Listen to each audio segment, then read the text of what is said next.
hated it. He said he wanted this stuff. 100 years ago, a new theory about human nature was put forward by Sigmund Freud. He had discovered, he said, primitive sexual and aggressive forces hidden deep inside the minds of all human beings. Forces which, if not controlled, led individuals and societies to chaos and destruction. This series is about how those in power have used Freud's theories to try and control the dangerous crowd in an age of mass democracy. At the heart of the story is not just Sigmund Freud, but other members of the Freud family.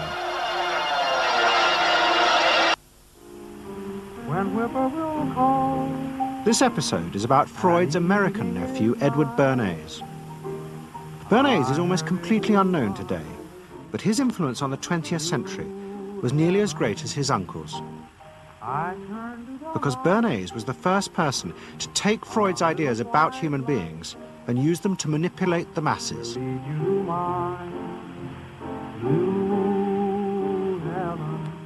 He showed American corporations for the first time how they could make people want things they didn't need by linking mass-produced goods to their unconscious desires.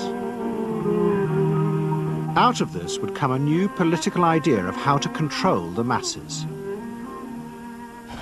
By satisfying people's inner selfish desires, one made them happy and thus docile. It was the start of the all-consuming self, which has come to dominate our world today.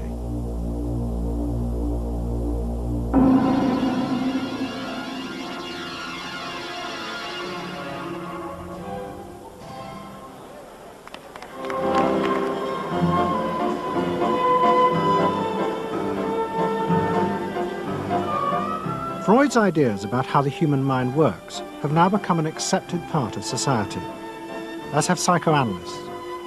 Every year, the psychotherapist's ball is held in a grand palace in Vienna. This is the psychotherapy ball. Psychotherapists come, some advanced patients come, or former patients come, and many other people, friends, but also people from the Viennese society who like to go to a nice, elegant, comfortable ball. But it was not always so.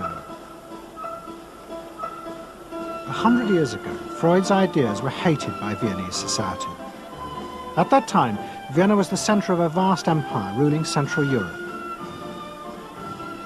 And to the powerful nobility of the Habsburg court, Freud's ideas were not only embarrassing, but the very idea of examining and analyzing one's inner feelings was a threat to their absolute control. You see, at that time, these people had the power. And of course, you just were not allowed to show your bloody feelings. I mean, you just couldn't. You know, I mean, you couldn't, if you were unhappy, can you imagine, for instance, you sit somewhere in the country in a castle, you are deeply unhappy, you are a woman. You couldn't go to your maid and cry on her shoulders, or you couldn't go into the village and complain, you know, about your feelings. I mean, you couldn't, it was like selling yourself to somebody, you just couldn't, you know, because they had to respect you. Now, of course, Freud, you see, put that thought very much into question, because you see, to examine yourself, you would have to put a lot of other things into question, your society, everything what surrounds you. And that wasn't a good thing at that time. Why not? Because your self-created empire, to a certain extent, would have fallen into bits much earlier already. But what frightened the rulers of the empire even more was Freud's idea that hidden inside all human beings were dangerous instinctual drives. Freud had devised a method he called psychoanalysis. By analyzing dreams and free association, he had unearthed, he said, powerful sexual and aggressive forces, which were the remnants of our animal past. Feelings we repressed because they were too dangerous. Freud devised a method for exploring a hidden part of the mind, which we nowadays call the unconscious, which is a part that is totally unknown to our consciousness, that there exists a barrier in all our minds which prevents these hidden and unwelcome impulses of the unconscious from emerging. Good night.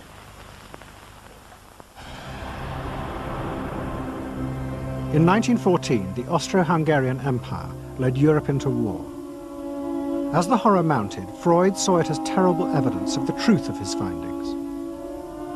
The saddest thing, he wrote, is that this is exactly the way we should have expected people to behave, from our knowledge of psychoanalysis. Governments had unleashed the primitive forces in human beings, and no one seemed to know how to stop them.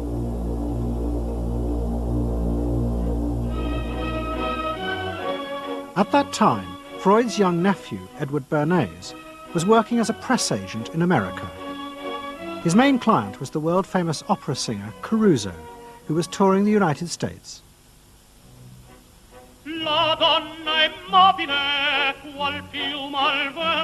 Bernays' parents had emigrated to America 20 years before, but he kept in touch with his uncle and joined him for holidays in the Alps. But Bernays was now about to return to Europe for a very different reason. On the night that Caruso opened in Toledo, Ohio, America announced it was entering the war against Germany and Austria. As a part of the war effort, the US government set up a Committee on Public Information, and Bernays was employed to promote America's war aims in the press. The President, Woodrow Wilson, had announced that the United States would fight not to restore the old empires, but to bring democracy to all of Europe. And Bernays proved extremely skillful in promoting this idea, both at home and abroad. And at the end of the war, he was asked to accompany the President to the Paris Peace Conference.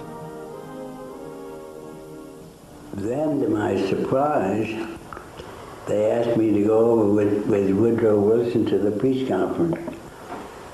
And at the age of 26, I was in Paris for the entire time of the peace conference that was held in the suburb of Paris, and we worked to make the world safe for democracy. That was a big slogan. Wilson's reception in Paris astounded Bernays and the other American propagandists. Their propaganda had portrayed Wilson as a liberator of the people, a man who would create a new world in which the individual would be free. They had made him a hero of the masses. And as he watched the crowd surge around Wilson, Bernays began to wonder whether it would be possible to do the same type of mass persuasion, but in peacetime. When I came back to the United States, I decided that if you could use propaganda for war, you could certainly use it for peace. And propaganda got to be a bad word because of the Germans using it. So what I did was to try to find some other words. So we found the word Council on Public Relations. Bernays returned to New York and set up as a public relations counsel in a small office off Broadway. It was the first time the term had ever been used. Since the end of the 19th century, America had become a mass industrial society, with millions clustered together in the cities. Bernays was determined to find a way to manage and alter the way these new crowds thought and felt. To do this, he turned to the writings of his uncle Sigmund. While in Paris, Bernays had sent his uncle a gift of some Havana cigars. In return, Freud had sent him a copy of his general introduction to psychoanalysis. Bernays read it, and the picture of hidden irrational forces inside human beings fascinated him. He wondered whether he might make money by manipulating the unconscious. What Eddie got from Freud was indeed this idea that there is a lot more going on in human decision-making, not only among individuals, but even more importantly among groups, than this idea that information drives behavior.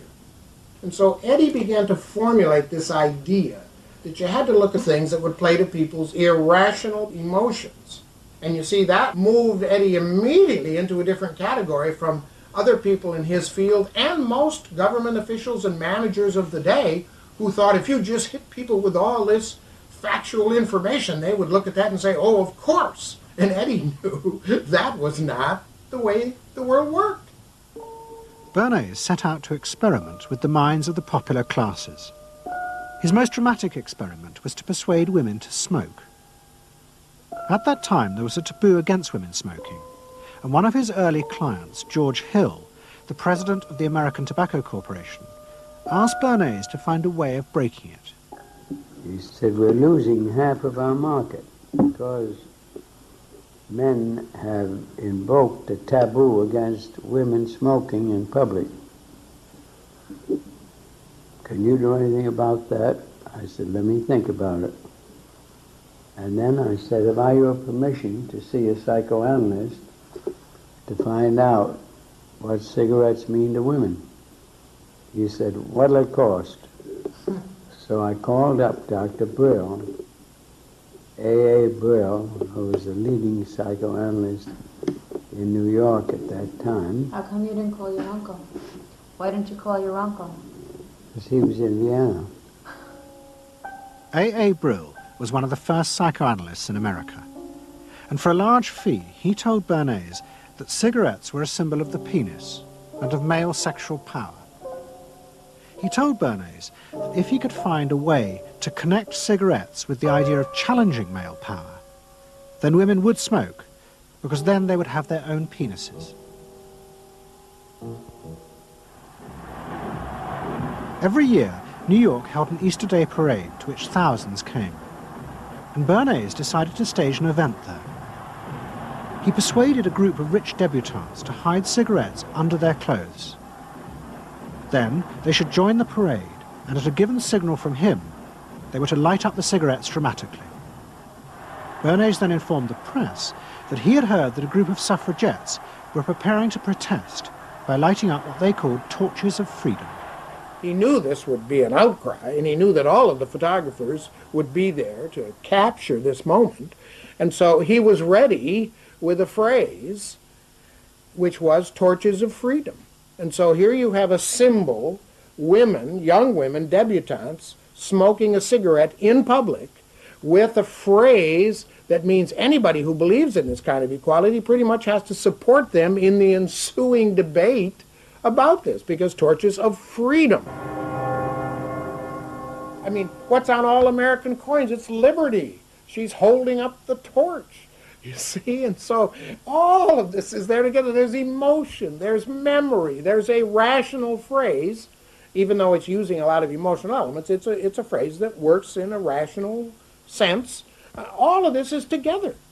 And so the next day, this was not just in all of the New York papers, it was across the United States and around the world. And from that point forward, the sale of cigarettes to women began to rise. He had made them socially acceptable with a single symbolic act. What Bernays had created was the idea that if a woman smoked, it made her more powerful and independent, an idea that still persists today. Embrace me, my sweet embrace. It made him realize that it was possible to persuade people to behave irrationally if you link products to their emotional desires and feelings. The idea that smoking actually made women freer was completely irrational, but it made them feel more independent. It meant that irrelevant objects could become powerful emotional symbols of how you wanted to be seen by others. Eddie Bernays saw the way to sell product was not to sell it to your intellect, that you ought to buy an automobile, but that you will feel better about it if you have this automobile. I think he originated that idea, that they weren't just purchasing something, but they were engaging themselves emotionally or personally in the product or service. That it's not, you think you need a new piece of clothing, but you'll feel better with the piece of clothing. That was his contribution in a very real sense. We see it all over the place today, but I think he originated the idea of the emotional connect to a product or service. What Bernays was doing fascinated America's corporations. They had come out of the war rich and powerful, but they had a growing worry. The system of mass production had flourished during the war, and now millions of goods were pouring off production lines. What they were frightened of was the danger of overproduction, that there would come a point when people had enough goods and would simply stop buying. Up until that point, the majority of products were still sold to the masses on the basis of need. While the rich had long been used to luxury goods, for the millions of working-class Americans, most products were still advertised as necessities. Goods like shoes, stockings, even cars were promoted in functional terms for their durability. The aim of the advertisements was simply to show people the product's practical virtues, nothing more.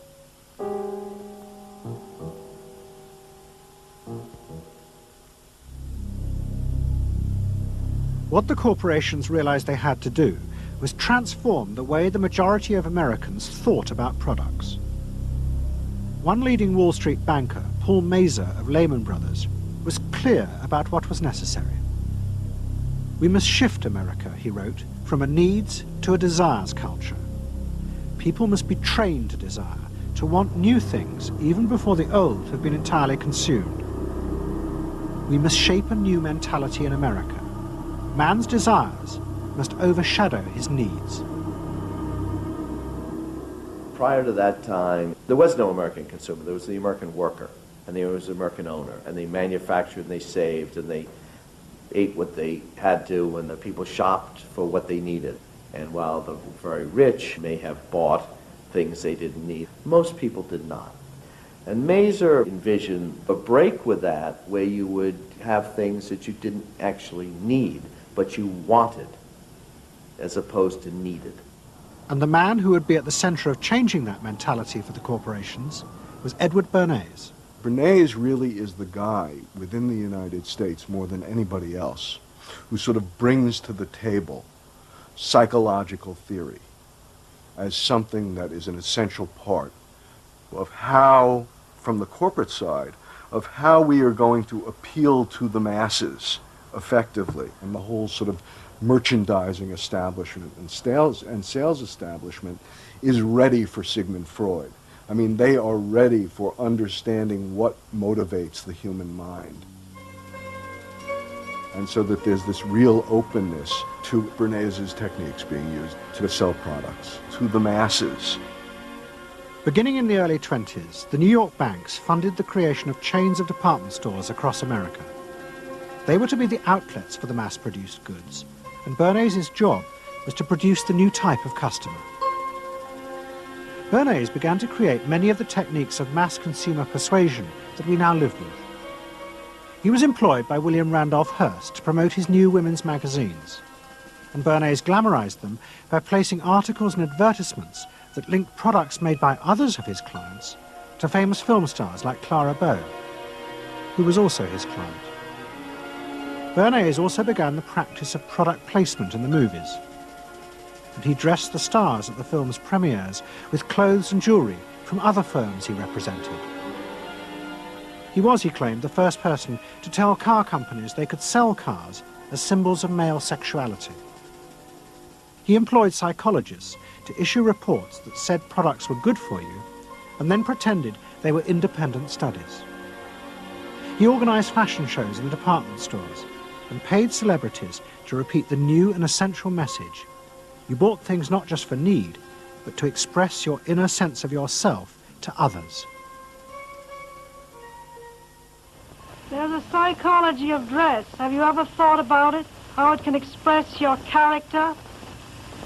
You all have interesting characters, but some of them are all hidden. I wonder why you all want to dress always the same, with the same hats and the same coats. I'm sure all of you are interesting and have wonderful things about you, but looking at you in the street, you all look so much the same. And that's why I'm talking to you about the psychology of dress. Try and express yourselves better in your dress. Bring out certain certain things that you think are hidden. I wonder if you've thought of this angle of your personality. I'd like to ask you some questions. Why do you like short skirts? Oh, because there's more to see. More to see, eh? What good does that do you? Excellent answer. It makes you more attractive. It does? In 1927, an American journalist wrote, "A change has come over our democracy. It is called consumptionism. The American citizen's first importance to his country is now no longer that of citizen, but that of consumer." The growing wave of consumerism helped in turn to create a stock market boom. And yet again, Edward Bernays became involved, promoting the novel idea that ordinary people should buy shares, borrowing money from banks he also represented. And yet again, millions followed his advice.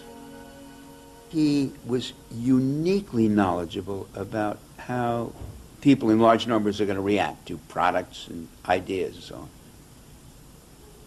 But in political terms, if he were to go out, so I can't imagine that he could get 3 people to stand and listen. Wasn't particularly articulate, was a kind of funny looking, and didn't have any sense of reaching out for people one-on-one. None at all. He didn't think about people in groups of one, thought about people in groups of thousands. So I would have nothing to do with him. Hello? Bernays soon became famous as the man who understood the mind of the crowd. And in 1924, the president contacted him. President Coolidge was a quiet, taciturn man and had become a national joke. The press portrayed him as a dull, humorless figure. Bernays' solution was to do exactly the same as he had done with products. He persuaded 34 famous film stars to visit the White House. And for the first time, politics became involved with public relations. And I lined up these 34 people, and I'd say, "What's your name?" He'd say, "Al Jolson." I'd say, "Mr. President, Al Jolson." Next day, every newspaper in the United States had a front page story. President Coolidge entertains actors at White House. And the Times had a headline which said, "President nearly laughed." And everybody was happy. But while Bernays became rich and powerful in America, in Vienna his uncle was facing disaster. Like much of Europe, Vienna was suffering an economic crisis and massive inflation, which wiped out all of Freud's savings. Facing bankruptcy, he wrote to his nephew for help.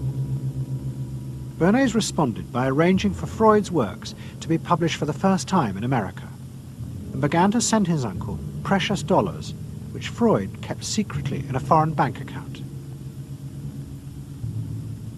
He was Freud's agent, if you will, to get his books published.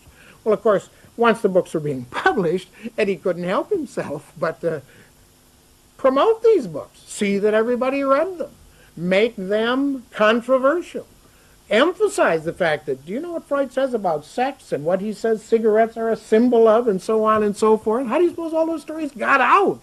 Certainly the academics weren't spreading these around the country. Eddie Bernays was. Then, when Freud became accepted, well then, of course, to go to a client and say, "Well, Uncle Siggy," see, then that had some cachet. But notice there, first Eddie created Uncle Siggy in the U.S., made him acceptable, secondly, and thirdly, then capitalized on Uncle Siggy. Typical Bernays performance. Bernays also suggested that Freud promote himself in the United States. He proposed his uncle write an article for Cosmopolitan, a magazine that Bernays represented, entitled "A Woman's Mental Place in the Home." Freud was furious. Such an idea, he said, was unthinkable. It was vulgar, and anyway, he hated America. Freud was now becoming increasingly pessimistic about human beings. In the mid-20s, he retreated in the summers to the Alps, sometimes staying in an old hotel, the Pension Moritz in Berchtesgaden. It is now a ruin. Freud began to write about group behavior, about how easily the unconscious aggressive forces in human beings could be triggered when they were in crowds. Freud believed he had underestimated the aggressive instincts in human beings. They were far more dangerous than he had originally thought. After World War I, Freud was basically a pessimist. He felt that man is an impossible creature, a very, very sadistic and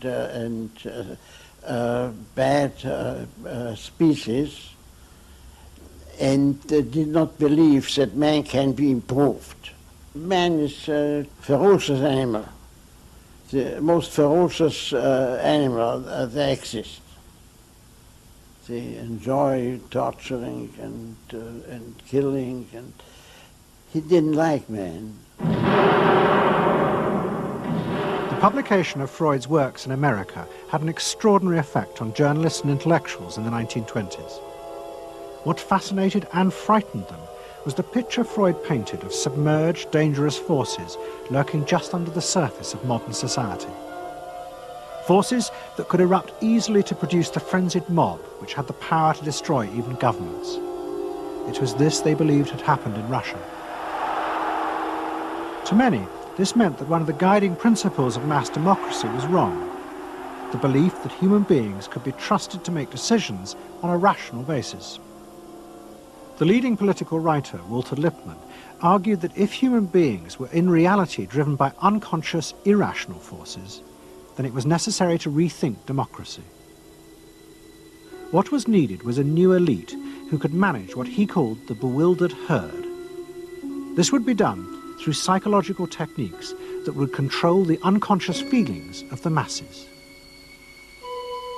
So here you have Walter Lippmann, probably the most influential political thinker in the United States, who is essentially saying that the basic mechanism of the mass mind is unreason, is irrationality, is animality. He believes that the mob in the street, which is how he sees ordinary people, are people who are driven not by their minds but by their spinal cords. The notion of kind of animal drives, unconscious instinctual drives lurking beneath the surface of civilization. And so they started looking towards psychological science as a way of understanding the mechanisms by which the popular mind works, specifically with the goal of figuring out how to understand how to apply those mechanisms to strategies for social control. Edward Bernays was fascinated by Lippmann's arguments, and also saw a way to promote himself by using them. In the 1920s, he began to write a series of books which argued that he had developed the very techniques Lippmann was calling for. By stimulating people's inner desires and then sating them with consumer products, he was creating a new way to manage the irrational force of the masses. He called it the engineering of consent. Democracy, to my father, was a wonderful concept, but I don't think he felt that all those publics out there had reliable judgment, and that they very easily might vote for the wrong man or want the wrong thing, so that they had to be guided from above. It's enlightened despotism in a sense. You appeal to their desires and their unrecognized longings, that sort of thing. That you can tap into their deepest desires or their deepest fears and use that to your own purposes. And then, in 1928, a president came to power who agreed with Bernays. President Hoover was the first politician to articulate the idea that consumerism had become the central motor of American life. After his election, he told a group of advertisers and public relations men, "You have taken over the job of creating desire and have transformed people into constantly moving happiness machines.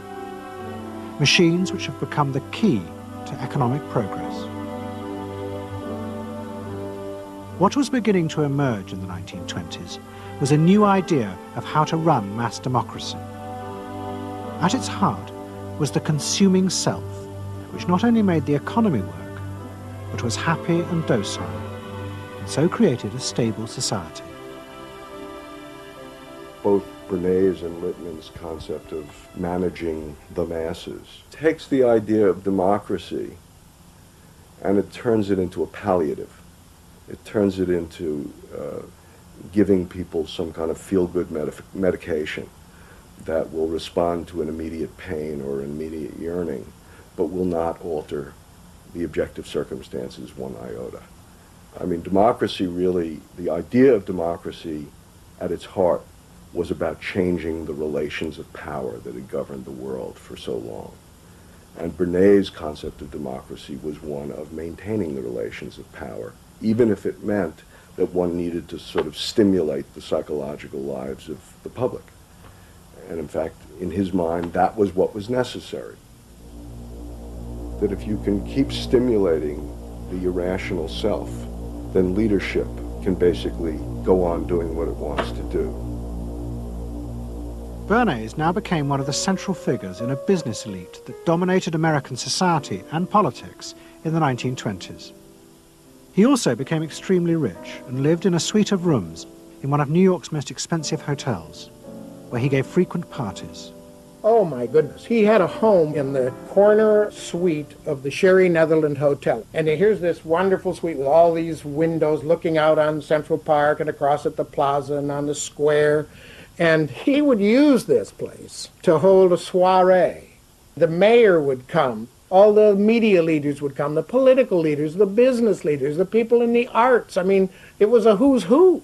People wanted to know Eddie Bernays because, you know, he himself became a sort of a famous man, a sort of a magician who could make these things happen. He knows everybody. He knows the mayor and he knows the senator, and he calls politicians on the telephone as if he did get literally a high or a bang out of doing what he did. And that's fine, but it can be a little hard on the people around you, especially when you make other people feel stupid. People who worked for him were stupid, and children were stupid, and if people did things in a way that he wouldn't have done them, they were stupid. It was a word that he used over and over and over, dope and stupid. And the masses? They were stupid.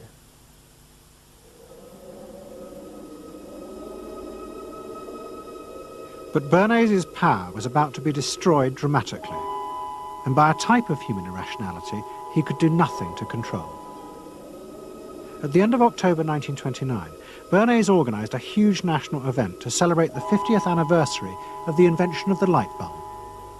President Hoover, the leaders of major corporations, and bankers like John D. Rockefeller were all summoned by Bernays to celebrate the power of American business. But even as they gathered, news came through that shares on the New York Stock Exchange were beginning to fall catastrophically. Throughout the 1920s, speculators had borrowed billions of dollars. The banks had promoted the idea that this was a new era where market crashes were a thing of the past. But they were wrong. What was about to happen was the biggest stock market crash in history. Investors had panicked and begun to sell in a blind, relentless fury that no reassurance by bankers or politicians could halt. And on the 29th of October 1929, the market collapsed.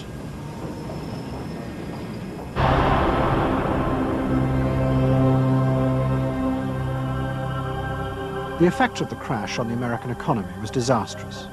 Faced with recession and unemployment, millions of American workers stopped buying goods they didn't need. The consumer boom that Bernays had done so much to engineer disappeared, and he and the profession of public relations fell from favour. Bernays' brief moment of power seemed to be over.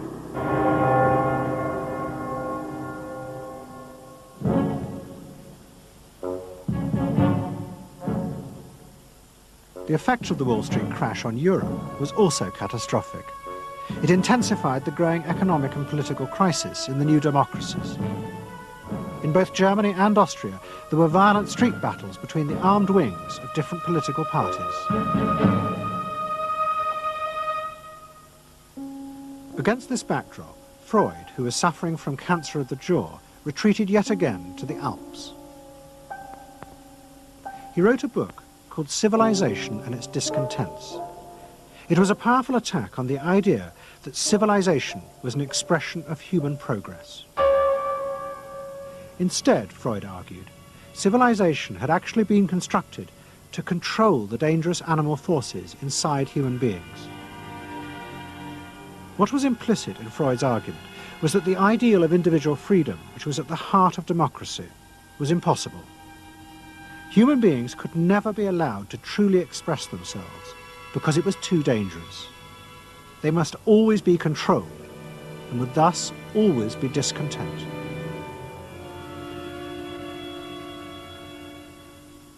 Man doesn't want to be civilized, and he is, civilization brings discontent, but it's necessary to survival. Otherwise he couldn't survive. So he must be discontent, because this would be the only way to keep him within limits. But what did Freud think about the idea of the equality of man? He didn't believe in it. We had 32 parties, and Hitler said, before those parties don't vanish, there is no Germany. That's true. You can't have 32 parties. And so they felt this one person will put an end to this comedy. Freud was not alone in his pessimism. Politicians like Adolf Hitler emerged from a growing despair in the 1920s about democracy. The Nazis were convinced that democracy was dangerous because it unleashed a selfish individualism, but didn't have the means to control it. Hitler's party, the National Socialists, stood in elections, promising in their propaganda that they would abandon democracy because of the chaos and unemployment it led to. Die Parteien versprachen den Himmel auf Erden.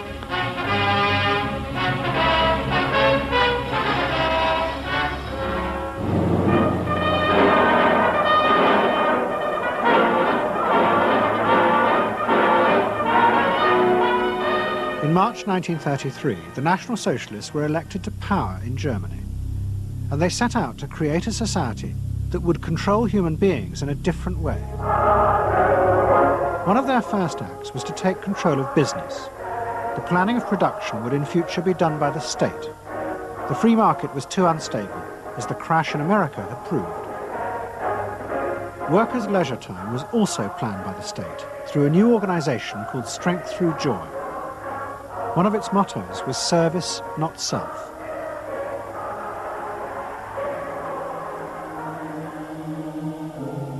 But the Nazis did not see this as a return to an old form of autocratic control.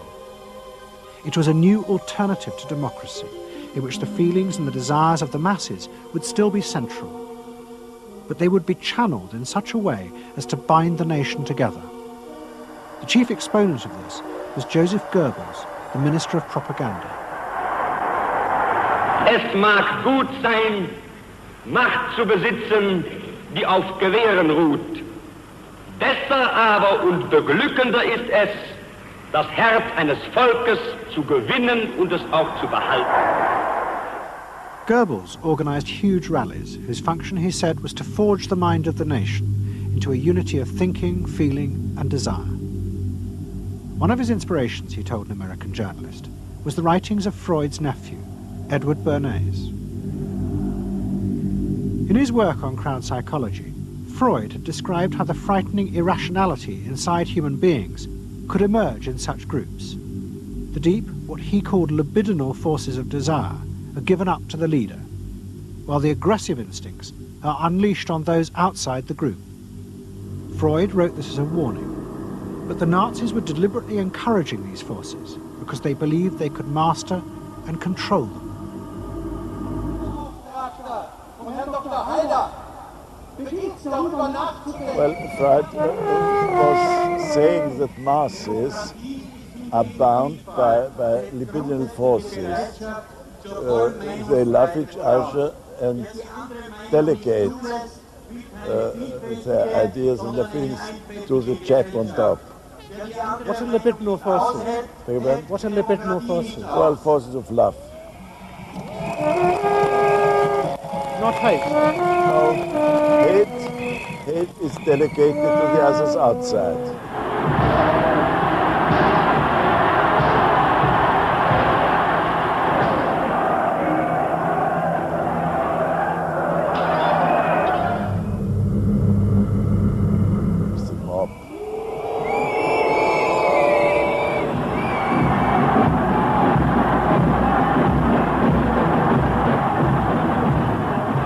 I could see from afar, looking up Wilhelmstraße towards Unter den Linden, how those 100,000 of people, when they passed Hitler, they just became completely delirious.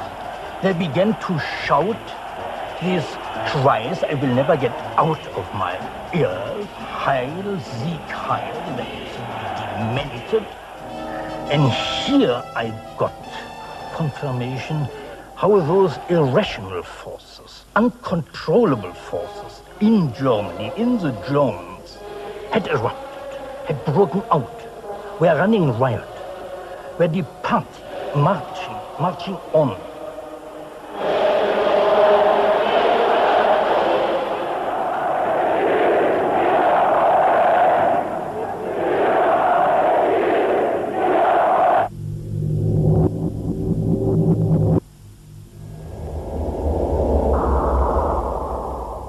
And in America too, democracy was under threat from the force of the angry mob.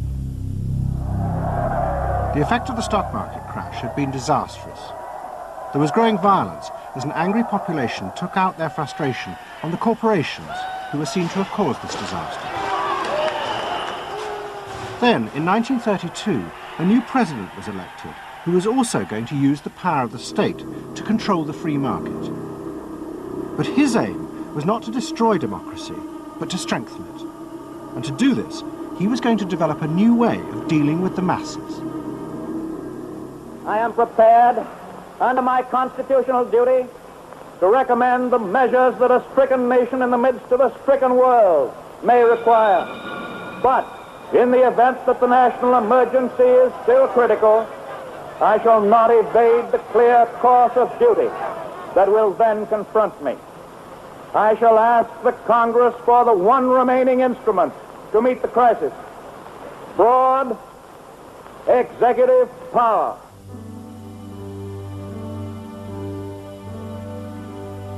It was the start of what would become known as the New Deal. Roosevelt assembled a group of young technocrats and planners in Washington. He told them that their job was to plan and run giant new industrial projects for the good of the nation.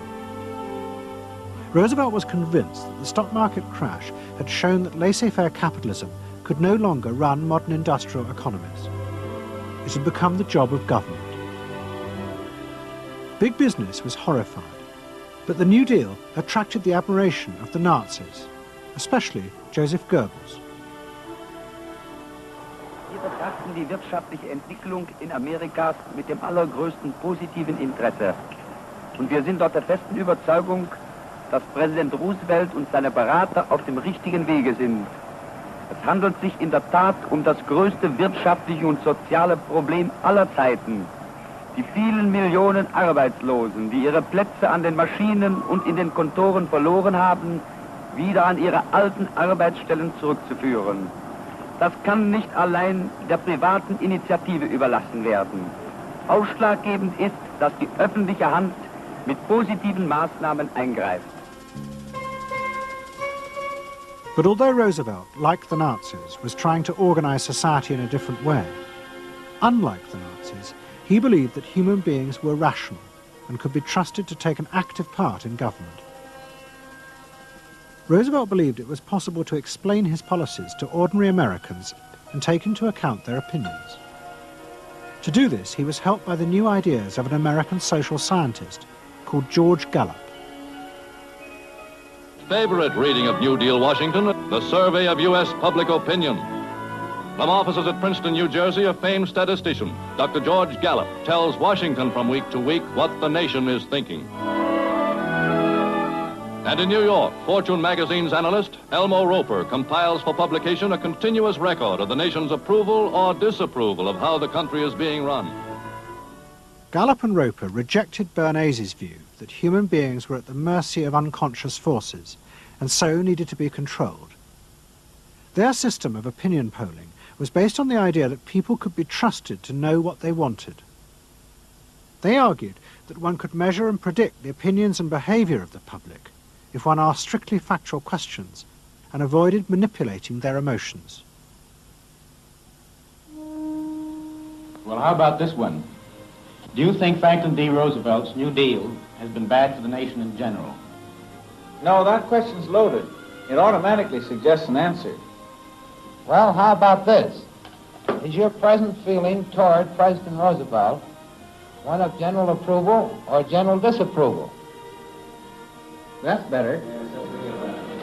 Prior to scientific polling, the view of many people was that you couldn't trust public opinion. It was irrational, that it was ill-informed, it was chaotic, unruly, and so forth. And so that opinion should be dismissed. But with scientific polling, I think it established very clearly that people are rational, that they do make good decisions, and this offers democracy a chance to be truly informed by the public, giving everybody a voice in the way the country is run. I know my father wouldn't necessarily say the voice of the public is the voice of God, but he did feel very much that the voice of the people is a rational voice and should be heard. What Roosevelt was doing was forging a new connection between the masses and politicians. No longer were they irrational consumers who were managed by sating their desires. Instead, they were sensible citizens who could take part in the governing of the country. In 1936, Roosevelt stood for re-election. He promised further control over big business. To the corporations, it was the beginning of a dictatorship.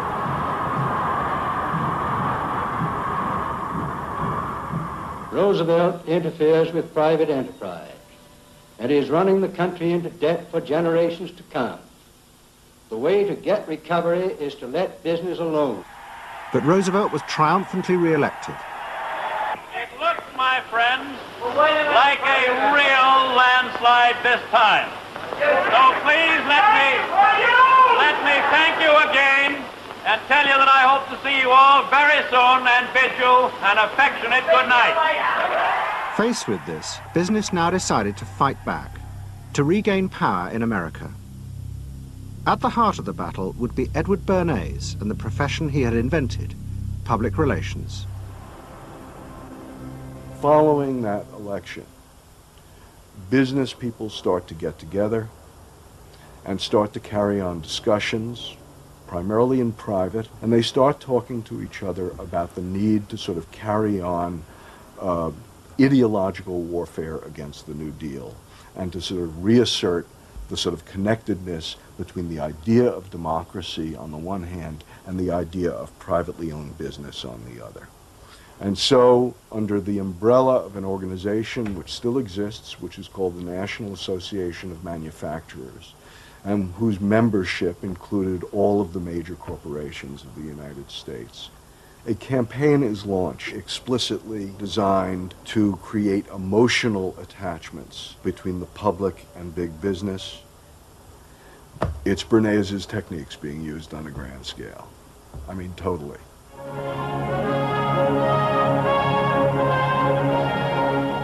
General Motors' Parade of Progress, traveling the high roads and by roads of America, bringing to millions of Americans in their own hometown the fascinating story behind modern industry, showing... The campaign set out to show dramatically that it was business, not politicians, who had created modern America. A better mode of living for all of us. Bernays was an advisor to General Motors, but he was no longer alone. The industry he had founded now flourished as hundreds of public relations advisors organized a vast campaign. They not only used advertisements and billboards, but managed to insinuate their message into the editorial pages of the newspapers. It became a bitter fight. In response to the campaign, the government made films that warned of the unscrupulous manipulation of the press by big business. And the central villain was the new figure of the public relations man. They tried to achieve their ends by working entirely behind the scenes, corrupting and deceiving the public. The aims of such groups may be either good or bad, so far as the public interest is concerned, but their methods are a grave danger to democratic institutions. The films also showed how the responsible citizen could monitor the press themselves. They could create a chart that analyzed the reporting for signs of hidden bias. But such earnest instruction was to be no match for the powerful imagination of Edward Bernays. He was about to help create a vision of the utopia that free market capitalism would build in America if it was unleashed.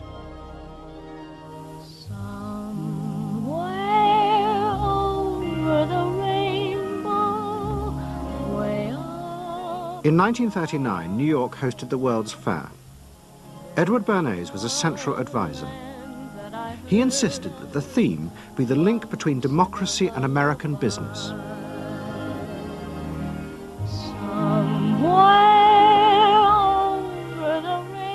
At the heart of the fair was a giant white dome that Bernays named Democracity. And the central exhibit was a vast working model of America's future, constructed by the General Motors Corporation. To my father, the World's Fair was an opportunity to keep the status quo, that is, capitalism, in a democracy. Democracy and capitalism, that marriage, right, linking, just like that.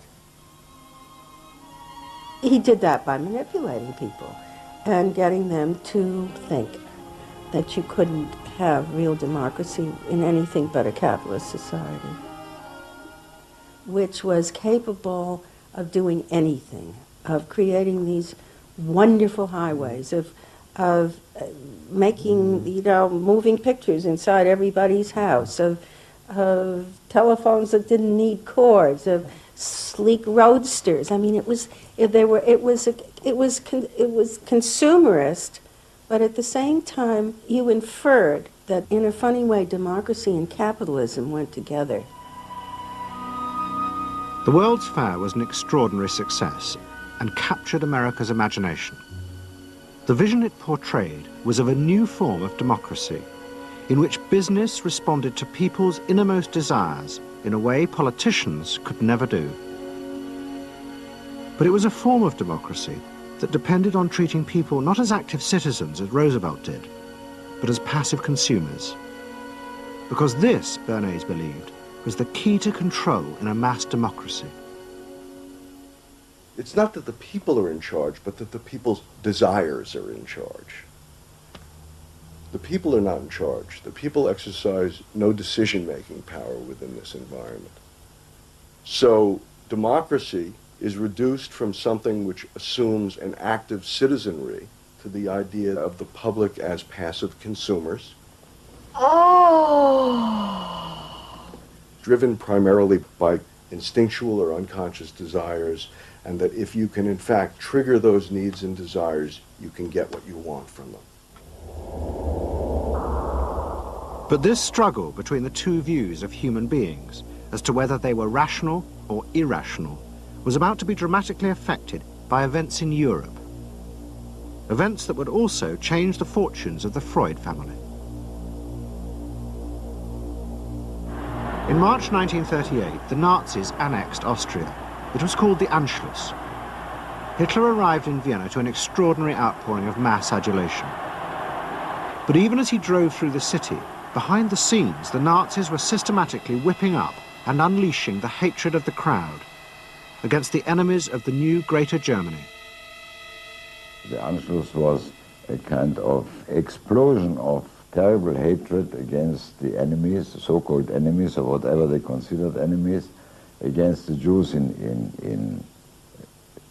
totally, and also against a lot of very decent Austrians who had opposed the Nazis in Austria.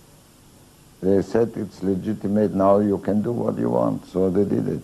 Stealing, robbing and killing, I can't say it otherwise. And human depravity, of course, is always very near to normal behavior. It can change very quickly.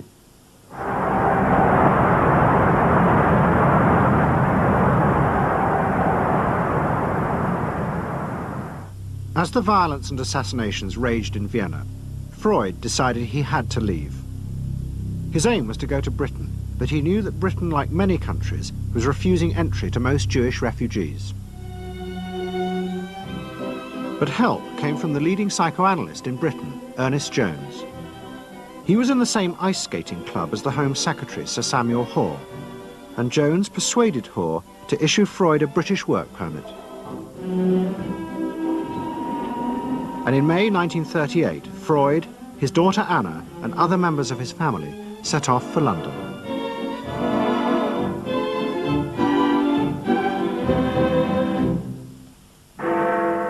Freud arrived in London as Britain was preparing for war, and he settled with his daughter Anna in a house in Hampstead.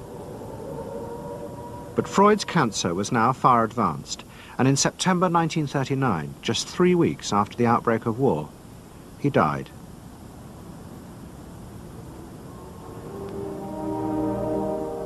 The Second World War would utterly transform the way governments saw democracy and the people they governed. Next week's programme will show how the American government, as a result of the war, became convinced there were savage, dangerous forces hidden inside all human beings, forces that needed to be controlled. The terrible evidence from the death camps seemed to show what happened when these forces were unleashed.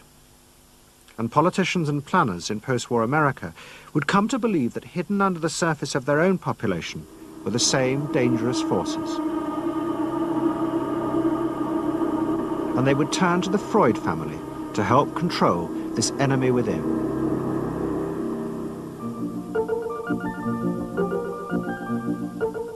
And ever adaptable, Edward Bernays would work not just for the American government, but the CIA.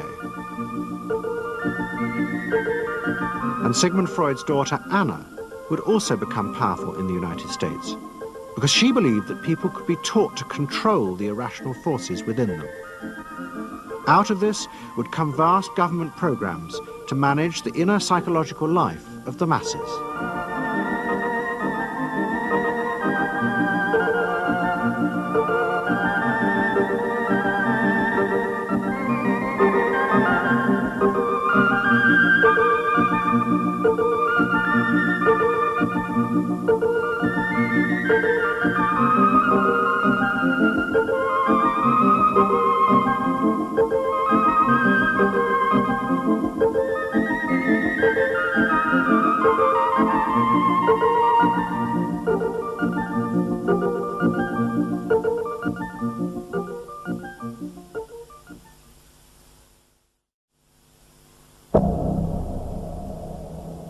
Let's say a word about dreams. We all have thoughts which we never knew we had. They are too uncomfortable, too incompatible with our adult self to be remembered. Yet they are often disturbing, rumbling under the surface like lava in a volcano.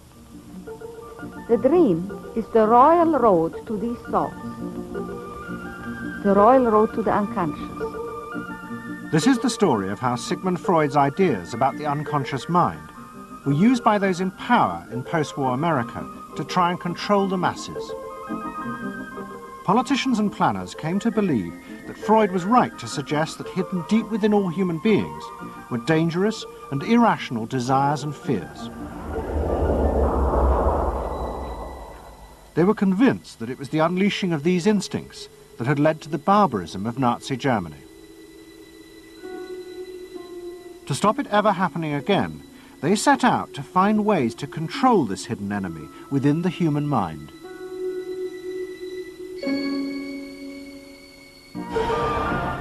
At the heart of the story are Sigmund Freud's daughter, Anna, and his nephew, Edward Bernays, who had invented the profession of public relations.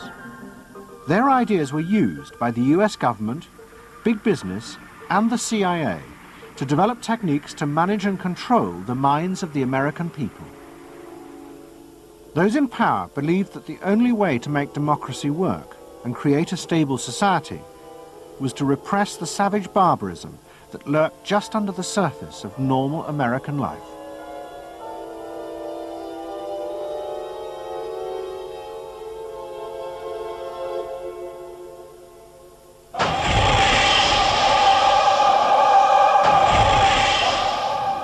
The story begins in the middle of the fierce fighting of the Second World War. As the fighting intensified, the American army was faced by an extraordinary number of mental breakdowns among its troops. 49% of all soldiers evacuated from combat were sent back because they suffered from mental problems. In desperation, the army turned to the new ideas of psychoanalysis. They made a film record of the experiment using hidden cameras. It says here on your record that you had headaches and that you had crying spells. Yes, sir. I believe that your profession is called nostalgia. In other words, homesickness. Yes, sir. It was induced when, shortly before the war, I received a picture of my sweetheart. Yes.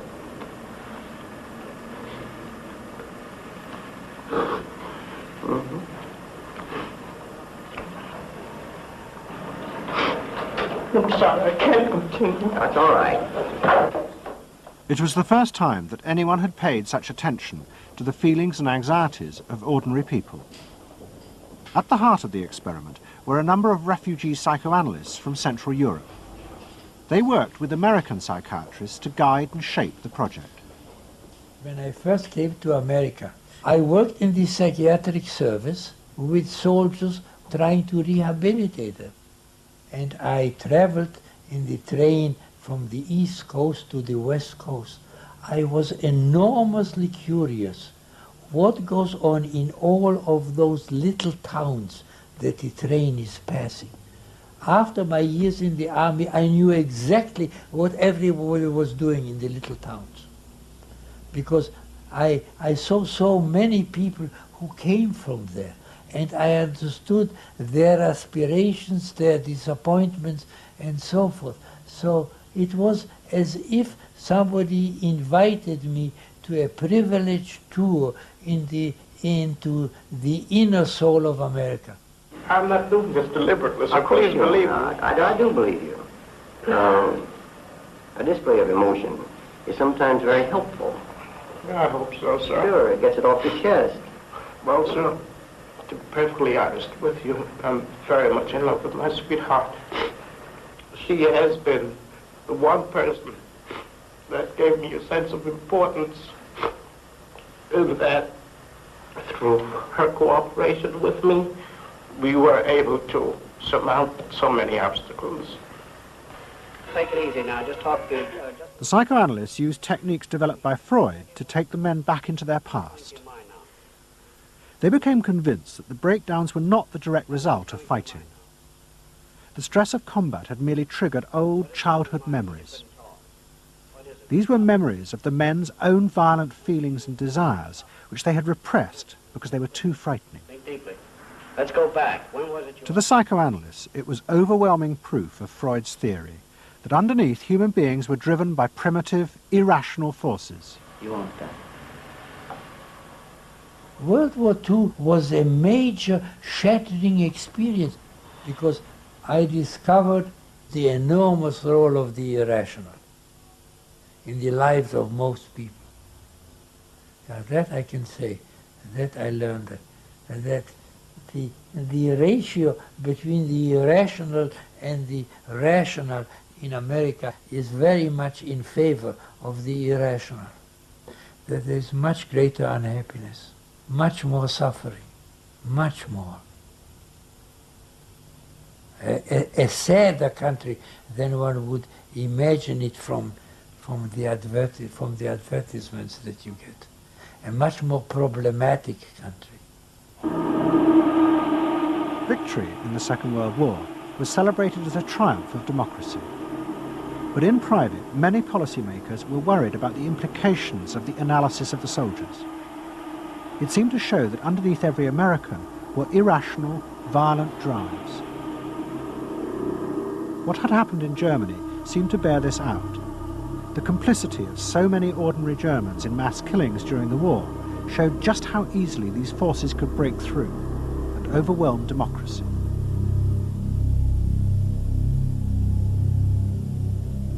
Planners and policymakers had been convinced by their experiences during World War II that human beings could act very irrationally because of this sort of teeming and raw and unpredictable emotionality, the kind of chaos that lived at the base of human personality could, in fact, infect the society, social institutions, to such a point that the society itself would become sick.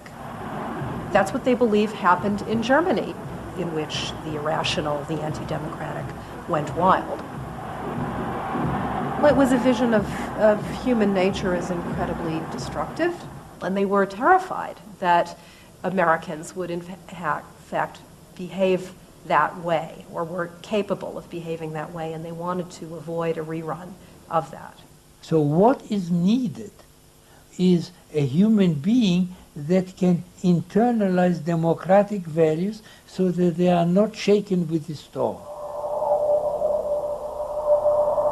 And psychoanalysis carried in it the promise that it can be done. It opened up new vistas as to how the inner structure of the human being can be changed so that he becomes a more vital, free supporter and maintainer of democracy.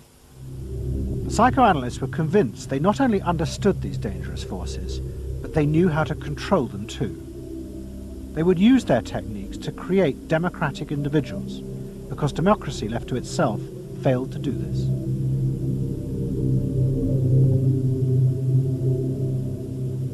The source of this idea was not only Sigmund Freud, but his youngest daughter, Anna. She had fled with her father to London before the outbreak of war, and after he died, Anna Freud became the acknowledged leader of the world psychoanalytic movement. She saw her job as to fulfill her father's dream of making his ideas accepted throughout the world. At the center of the Freud movement stood Tante Anna, because she managed to work herself into that position. She was recognized as that, and not just because she was the daughter. She worked on that. She was rather forbidding. She was not, to me, a warm person, not an aunt you could kiss or put your arms around. Not at all. And her whole life rotated around the spreading of psychoanalysis. Freud himself had seen the role of psychoanalysis as allowing people to understand their unconscious drives. But Anna Freud believed it was possible to teach individuals how to control these inner forces. She had come to believe this through analyzing children, above all the children of her close friend, Dorothy Burlingham. Dorothy Burlingham was an American millionairess who in the 1920s fled a failed marriage and brought her children to Anna Freud in Vienna. They were suffering terrible anxieties and aggression, but Anna Freud was convinced she could free them from this by changing the world around them. She thought that she could come in and into their environment, essentially, because they were children, you see. They didn't have independent lives of their own. She could go talk to the parents or the mother. She could go to the schools. She could influence their real world, the actual external world, to change their lives and to help them. And to change them as people? I think that was part of what her idea was, is that she felt that she could change them. From her analysis of the Burlingham children, Anna Freud developed a theory of how to help them control their inner drives. She believed that if, as well as psychotherapy, they were also encouraged to adapt to a good family and social environment, then the conscious part of their mind, the ego, would be strengthened in its struggle to control the unconscious. Anna Freud's aim was simply to help the children. But it was always the psychoanalyst who decided what was the right environment and the appropriate behaviour for the children. And often as not, this reflected the social mores of the time.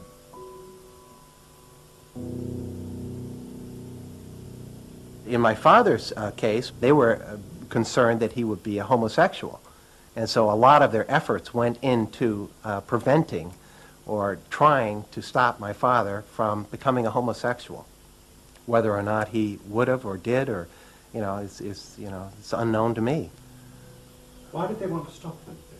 Because they felt it was abnormal. It wasn't a normal way to develop. They wanted to have him develop along lines that society recognized to be normal, because if they didn't, then you're going to be under the control of forces that you don't understand, that you're not even aware of. The analysis seemed to be a great success, and in the 30s the Burlingham children had returned to America. They settled down to happy married lives in the suburbs. What they didn't realize was that their experience was about to become a template for a giant social experiment to control the inner mental life of the American population. In 1946, President Truman signed the National Mental Health Act. It had been born directly out of the wartime discoveries by psychoanalysts that millions of Americans who had been drafted suffered hidden anxieties and fears. The aim of the act was to deal with this invisible threat to society. Shocked by the appalling percentage of the emotionally unstable revealed by the World War II draft figures, Congress in 1946 passed the National Mental Health Act, which recognized for the first time that mental illness was a national problem. Keenly aware of the tremendous problems ahead is Dr. Robert H. Felix, director of the vast new project. A primary objective of the National Mental Health Program is to increase our fund of scientific knowledge about mental health and about mental illness. We're not doing this. Why? Because there are all too few skilled mental health workers. Two of the principal architects of the Act were the Menninger brothers, Carl and Will. Will had run the wartime psychotherapy experiments, and now he and his brother began to train hundreds of new psychiatrists. The Menningers were convinced that it would be possible to apply Anna Freud's ideas on a wide scale, and to adults as well as children. The psychiatrist's job would be to teach ordinary Americans how to control their unconscious drives. Psychoanalysis could be used to make a better society. They said psychoanalytic thinking could make for the betterment of society, because you could change the way the mind functioned. And you could take the ways in which people did hurtful things to themselves and others and alter them by enlarging their understanding. And this was the vision psychoanalysis brought. That you could really change people. That you could really change people. And you could change them almost in limitless ways. In the late 40s, a vast project began in America to apply the ideas of psychoanalysis to the masses. Psychological guidance centers were set up in hundreds of towns. They were staffed by psychiatrists who believed it was their job to control the hidden forces inside the minds of millions of ordinary Americans. Yes, I need something done. I need some help. Did you have any particular teachers that you liked, any sort? I liked all my teachers except one, I remember. What was the trouble with this one? I don't know, she just scared me most of the time. And holler at me and I'd run outside and vomit. I hate my brother. Loathe him. Despise him. At the same time, thousands of counselors were trained to apply psychoanalysis to marriage guidance. And social workers were sent out to visit people's homes and advise on the psychological structure of family life. Behind all this was the fundamental idea of Anna Freud's, that if people were encouraged to conform to the accepted patterns of family and social life, then their ego would be strengthened. they would be able to control the dangerous forces within them. When your emotions control your actions, it affects not only yourself, but the people around you. And if this sort of flare-up is repeated often, it might lead to a permanently warped personality. You can control the fire of your emotions so that your personality becomes more pleasant. So we expect that someone who's been through that experience to be much more insightful, much more understanding, and a much better regulated person. And what happens to the And regulation includes being able to let go, as it were, to enjoy a football game or a soccer game.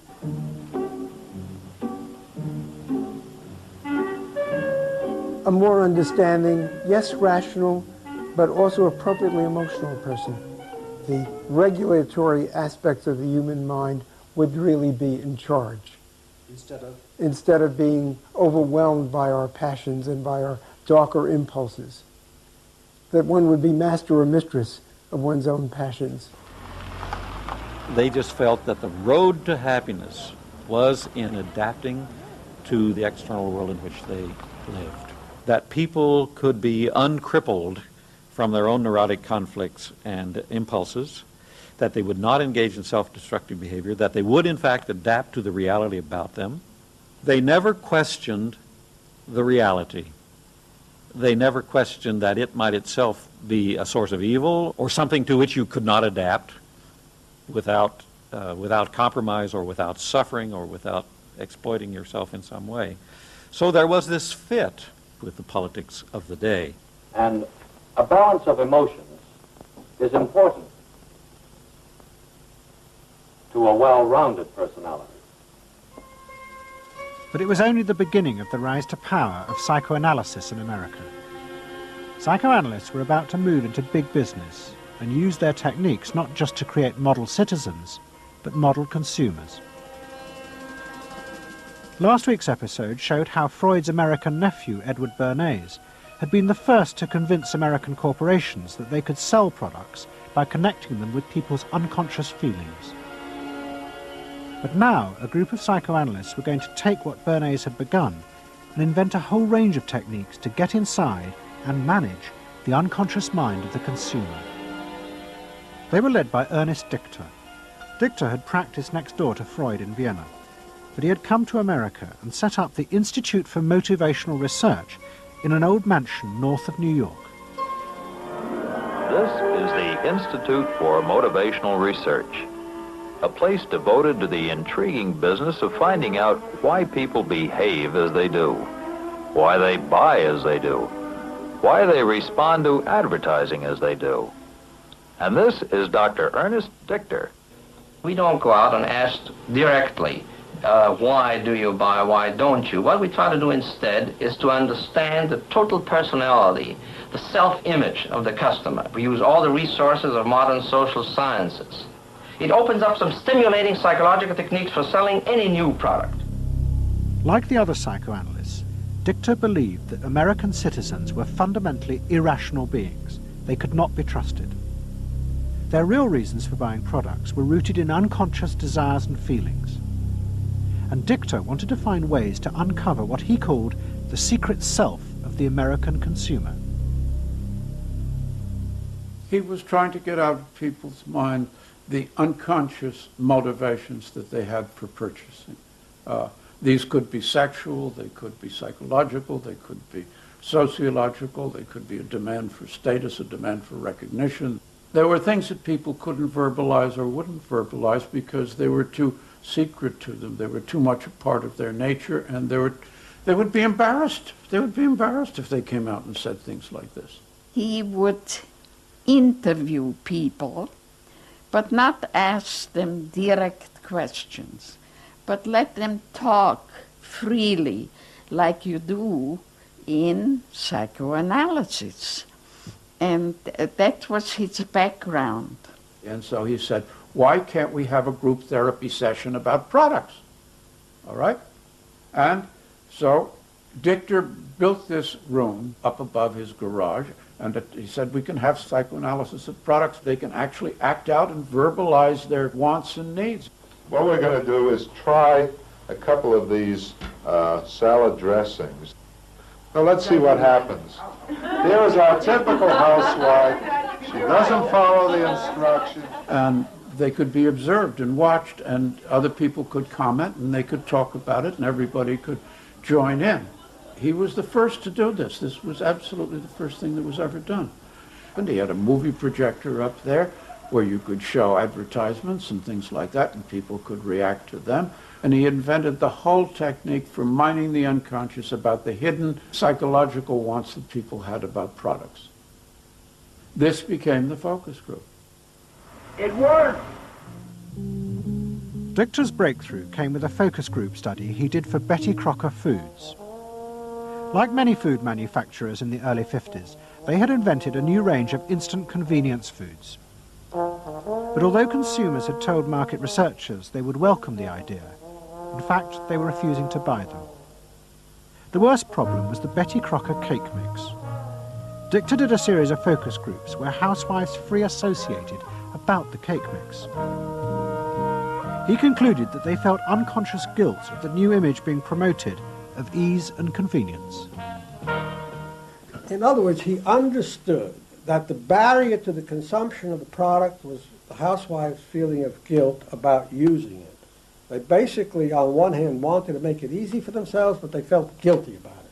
So what you've got to do in those circumstances is remove the barrier being guilt. The way you do that is to give the housewife a greater sense of participation. And how do you do that? By adding an egg. Simple as that. As simple as that.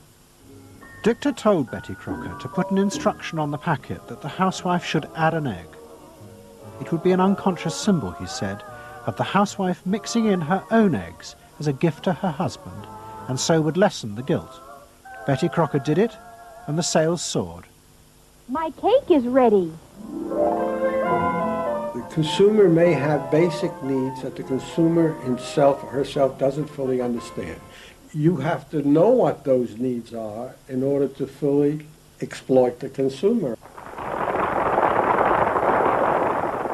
Is it wrong to give people what they want by taking away their defenses, helping remove their defenses? It seems so much longer than last year. It is. Nearly 4 inches longer in some models. Oh! Dichter's success led to a rush by corporations and advertising agencies to employ psychoanalysts. They became known as the Depth Boys, and they promised to show companies how to make millions by connecting their products with people's hidden desires. Dichter himself became a millionaire, famous for inventing slogans like "a tiger in your tank." Even the marketing of the Barbie doll came from a children's focus group. And so it goes. But Dichter was convinced that this was far more than just selling. Like Anna Freud, he believed that the environment could be used to strengthen the human personality.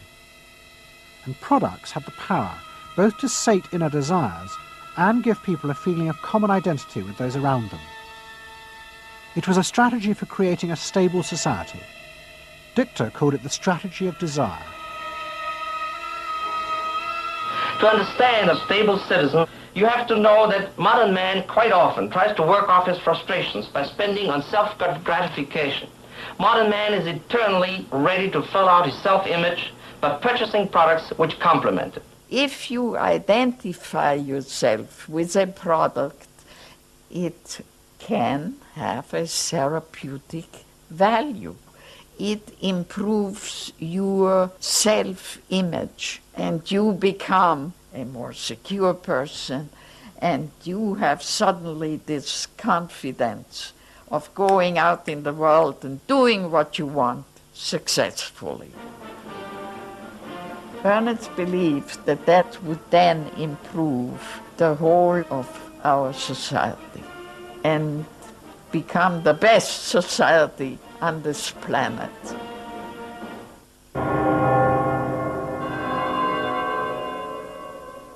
By the early 50s, the ideas of psychoanalysis had penetrated deep into American life. The psychoanalysts themselves became rich and powerful. Many had consulting rooms overlooking Central Park in New York. Politicians and famous writers like Arthur Miller and Tennessee Williams became their patients. They were seeking not just help, but to understand the hidden roots of human behavior. We were sought after. Washington was interested in what we think. You know, the important writers, important politicians were undergoing psychoanalysis. It was, we had waiting lists because there were so many patients that wanted to be analyzed. So it gave us a little bit of a swellhead. And as the psychoanalysts' ideas took hold in America, a new elite began to emerge in politics, social planning, and in business. What linked this elite was the assumption that the masses were fundamentally irrational. To make a free market democracy like America work, one had to use psychological techniques to control mass irrationality. They actually believed that this elite was necessary because individual citizens were not capable, if left alone, of being democratic citizens. The elite was necessary in order to create the conditions that would produce individuals capable of behaving as a good consumer and also behaving as a democratic citizen. They didn't see their activities as anti-democratic, as undermining the capacity of individual citizens for democracy. Quite the opposite. They understood that they were creating the conditions for democracy's survival and future. Anna Freud had never intended that her ideas be used in such a way, but she happily accepted the rise to power of psychoanalysis in America. She remained in England, living with Dorothy Burlingham. On the surface, it was an idyllic life. She and Dorothy had bought a weekend cottage on the Suffolk coast. And in the summers, Dorothy's children came from America to visit with the grandchildren. But underneath, things were going badly wrong. Both Bob and Mabby Burlingham, who Anna Freud had analysed in the 1930s, had suffered personal breakdowns, and their marriages were collapsing. Bob was drinking heavily, and Mabby suffered terrible anxieties. The real reasons for the visits to England were yet more analysis with Anna Freud. Well, the problem was that it didn't look very good, did it? Because here you have somebody who's having nervous breakdowns and is having alcoholic binges. And this is not exactly, doesn't really sit well. Well, you know, from a humane standpoint, obviously this is not desirable. You know, you want to help these people. But it also had the wider ramifications of everybody in analysis, in analytic circles, knew that Bob and Mabby were guinea pigs. They were the living proof that this was a wonderful process. It was very much swept under the rug. It really didn't get out. I mean, these people had such, their power and influence was such that, you know, you were very careful. Anna Freud was a very powerful person, and you were the grandchildren, and she knew a great deal more than you did about what went on in your parents' lives and so forth. It was not something you were going to tangle with, and you were a product of the whole situation. But at the same time, we all knew that something was really out of whack.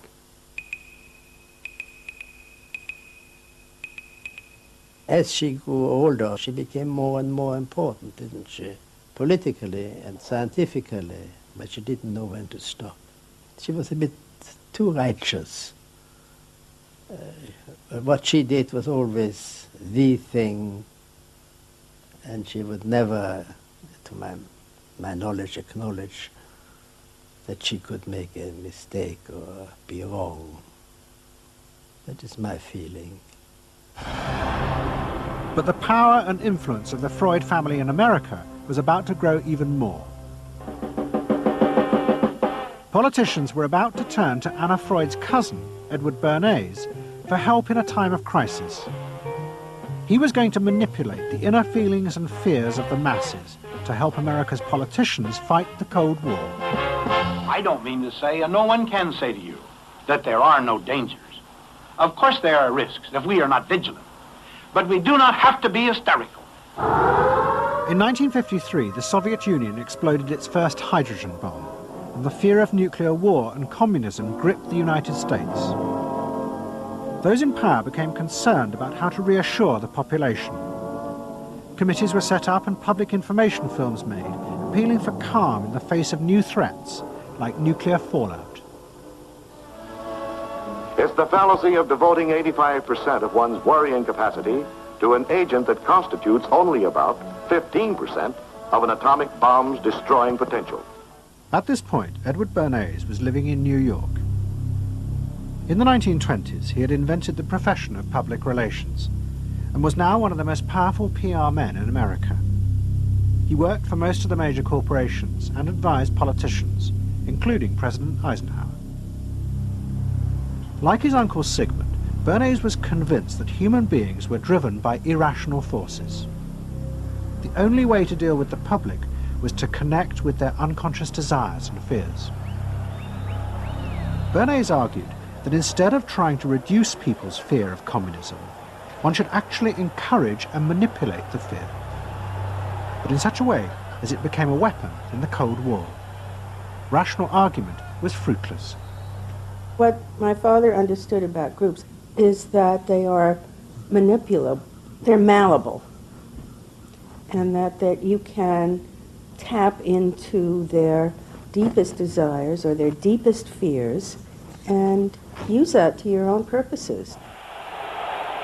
I don't think he felt that all those publics out there had reliable judgment, that they very easily might vote for the wrong man or want the wrong thing, so that they had to be guided from above.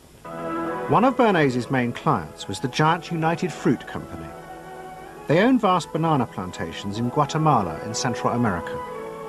For decades, United Fruit had controlled the country through pliable dictators. It was known as a banana republic. But in 1950, a young officer, Colonel Arbenz, was elected president. He promised to remove United Fruit's control over the country. And in 1953, he announced the government would take over much of their land. It was a massively popular move, but a disaster for United Fruit, and they turned to Bernays to help get rid of Arbenz. United Fruit brings in Bernays, and he basically understood that what United Fruit Company had to do was change this from being a popularly elected government that was doing some things that were good for the people there into this being very close to the American shore, a threat to American democracy, that it being at a time in the Cold War when Americans responded to issues of the Red Scare and what communism might do, he was trying to transform this and brilliantly did transform it into an issue of a communist threat very close to our shores, taking United Fruit again as a commercial client out of the picture and making it look like a question of American democracy, American values being threatened. In reality, Arbenz was a democratic socialist with no links to Moscow. But Bernays set out to turn him into a communist threat to America. He organized a trip to Guatemala for influential American journalists. Few of them knew anything about the country or its politics. Bernays arranged for them to be entertained and to meet selected Guatemalan politicians who told them that Arbenz was a communist controlled by Moscow. During the trip, there was also a violent anti-American demonstration in the capital. Many of those who worked for United Fruit were convinced it had been organized by Bernays himself. He also created a fake independent news agency in America called the Middle American Information Bureau. It bombarded the American media with press releases saying that Moscow was planning to use Guatemala as a beachhead to attack America. All of this had the desired effect. In Guatemala, the Jacob Arbenz regime became increasingly communistic after its inauguration in 1951. Communists in the Congress and high governmental positions controlled major committees, labor and farm groups, and propaganda facilities. They agitated and led in demonstrations against neighboring countries and the United States. What was profoundly new in terms of what Bernays did is he took this menace to our backyard in Guatemala. For the first time, we saw Reds a couple hundred miles from New Orleans who Eddie Bernays had us believing were a true threat to us, that it was going to be a Soviet outpost in our backyard. But what Bernays was doing was not just trying to blacken the Arbenz regime. He He was part of a secret plot. President Eisenhower had agreed that America should topple the Arbenz government, but secretly. The CIA were instructed to organize a coup. Working with the United Fruit Company, the CIA trained and armed a rebel army and found a new leader for the country called Colonel Armas. The CIA agent in charge was Howard Hunt, later one of the Watergate burglars. What we wanted to do was have a terror campaign to terrify Arbenz particularly, terrify his troops, much as the German Stuka bombers terrified the population of Holland, Belgium, and Poland at the onset of World War II, and just rendered everybody paralyzed. As planes flown by CIA pilots dropped bombs on Guatemala City, Edward Bernays carried on his propaganda campaign in the American press. He was preparing the American population to see this as the liberation of Guatemala by freedom fighters for democracy. He totally understood that the coup would happen when the public and the press, when conditions in the public and the press allowed for a coup to happen, and he created those conditions. He was totally savvy in terms of just what he was helping create there in terms of this overthrow. But ultimately he was reshaping reality, reshaping public opinion in a way that's undemocratic and manipulative. On June the 27th, 1954, Colonel Arbenz fled the country, and Armas arrived as the new leader. Within months, Vice President Nixon visited Guatemala. In an event staged by United Fruit's PR department, he was shown piles of Marxist literature that had been found, it was said, in the presidential palace. This is the first time in the history of the world that the communist government has been overthrown by the people. And for that we congratulate you and the people of Guatemala for the support they have given. And we are sure that under your leadership, supported by the people whom I have met by the hundreds on my visit to Guatemala, that Guatemala is going to enter a new era in which there will be prosperity for the people together with liberty for the people. Thank you very much for allowing us to see this exhibit of communism in Guatemala. You're welcome. And for dinner, see what Mother has for dessert. Banana gingerbread shortcake. Just another of the many tempting ways in which this nutritious fruit can be prepared. So now that you've seen where bananas come from before they reach your table, our journey to Banana Land is ended. We hope you enjoyed the trip. We know you like bananas. Bernays had manipulated the American people, but he had done so because he, like many others at the time, believed that the interests of business and the interests of America were indivisible, especially when faced with the threat of communism. But Bernays was convinced that to explain this rationally to the American people was impossible, because they were not rational. Instead, one had to touch on their inner fears and manipulate them in the interests of a higher truth. He called it the engineering of consent. He was doing it for the American way of life, and to which he was devoted, sincerely devoted. And yet he felt the people were really pretty stupid. And that's the paradox. If you don't leave it up to the people themselves, but force them to choose what you want them to choose, however subtly, then it's not democracy anymore. It's something else. It's being told what to do. It's that old authoritarian thing. But the idea that it was necessary to manipulate the inner feelings of the American population in the interests of fighting the Cold War now began to take root in Washington. Above all, in the CIA, who were going to take it much further. They were concerned that the Soviets were experimenting with psychological methods to actually alter the memories and feelings of people, the aim being to produce more controllable citizens. It was known as brainwashing. Psychologists in the CIA were convinced that this really might be possible, and that they should try to do it themselves. The image of the human being that was being built up at that particular time was that there was a great deal of vulnerability in every human being, and that vulnerability could be manipulated to program somebody to be something that I wanted them to be, and they didn't want to be. That you could manipulate people in such a way that they could be automatons, if you will, for whatever your own purposes were. This was the image that people thought was possible. In the late 50s, the CIA poured millions of dollars into the psychology departments of universities across America.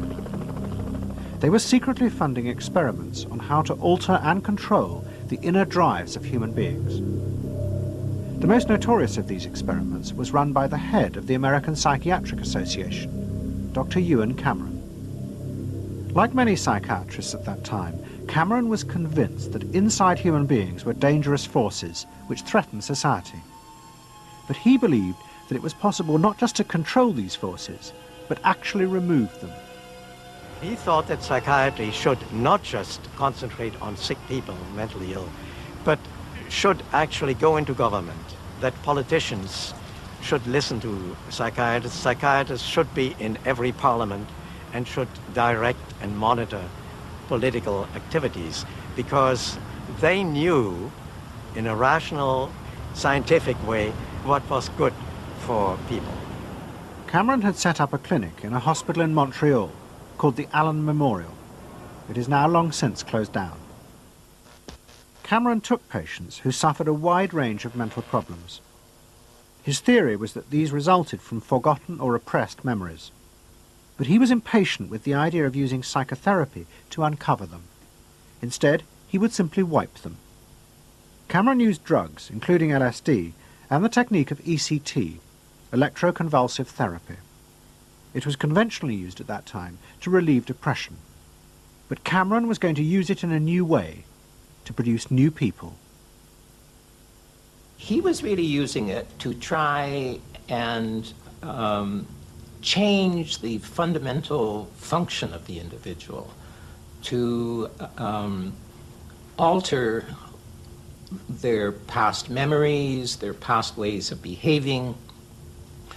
And as I think he said at one point, it is to just sort of erase everything from their past so that you then had a slate in which you could record new ways of behavior.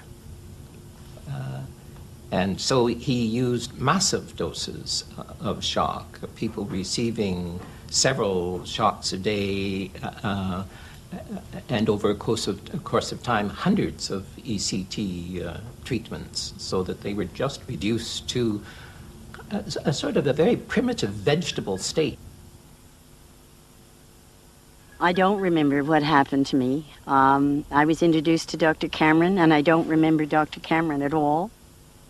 I don't remember any of that. They shipped me up to what they called the sleep room, and they gave me all of these electroconvulsive shock treatments and megadoses of drugs and LSD and all of that, and I have no memory of any of that.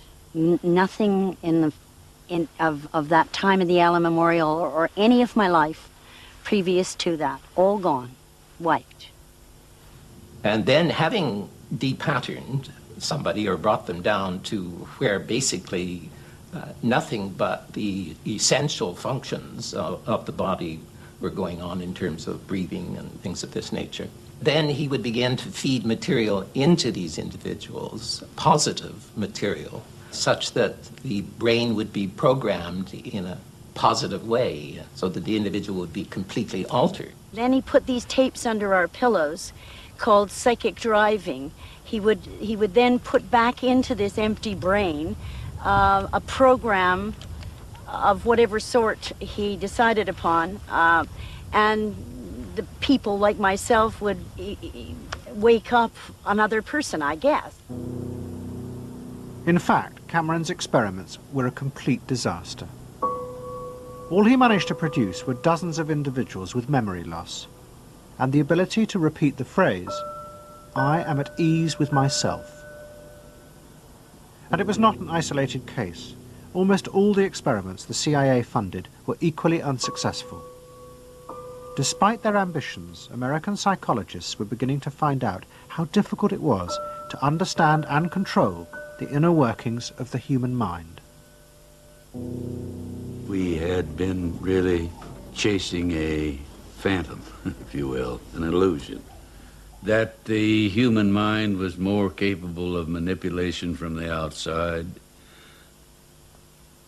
by outside factors than it is. We found out that the human being is an extremely complex thing. There were no simple solutions. But you've just got to bear in mind that these were very strange times. The psychoanalysts had come to power in America because of their theory that they knew how to control the dangerous forces inside human beings. But now the psychoanalysts were about to face a high-profile failure that would lead people to begin questioning the very basis of their ideas. It began in Hollywood.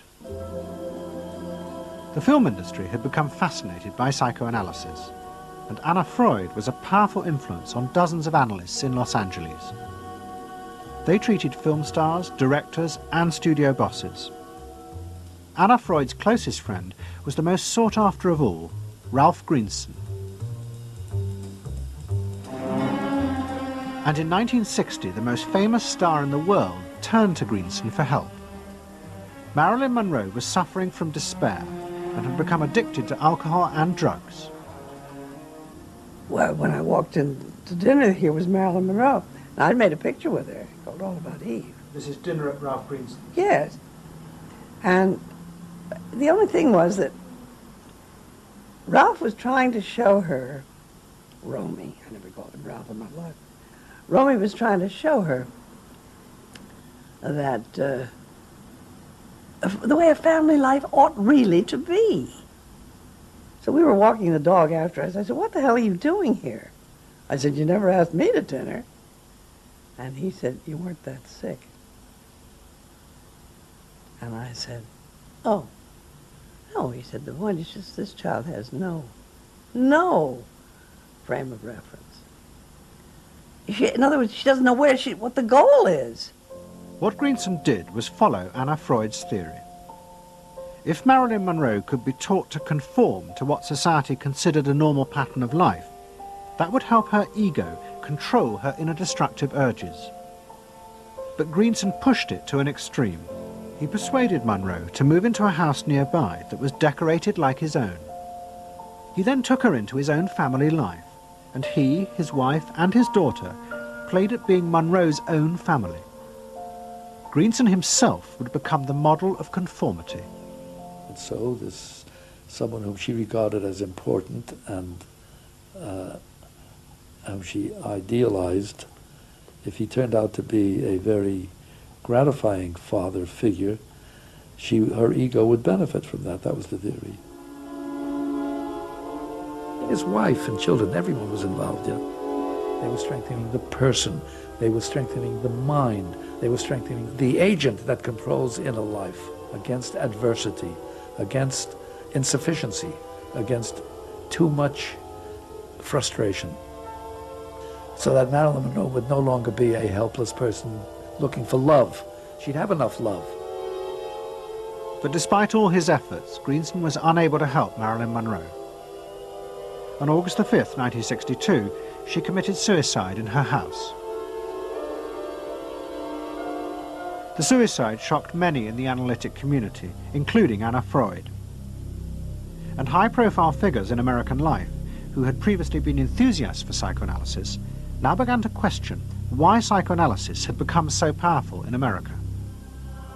Was it really because it benefited individuals? Or had it in fact become a form of constraint in the interests of social order?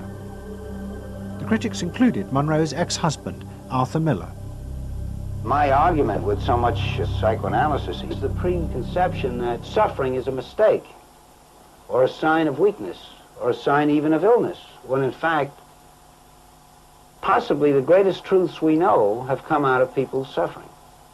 That the problem is not to undo suffering or to wipe it off the face of the earth, but to make it inform our lives. instead of trying to cure ourselves of it constantly and avoid it, and avoid anything but that lobotomized sense of what they call happiness.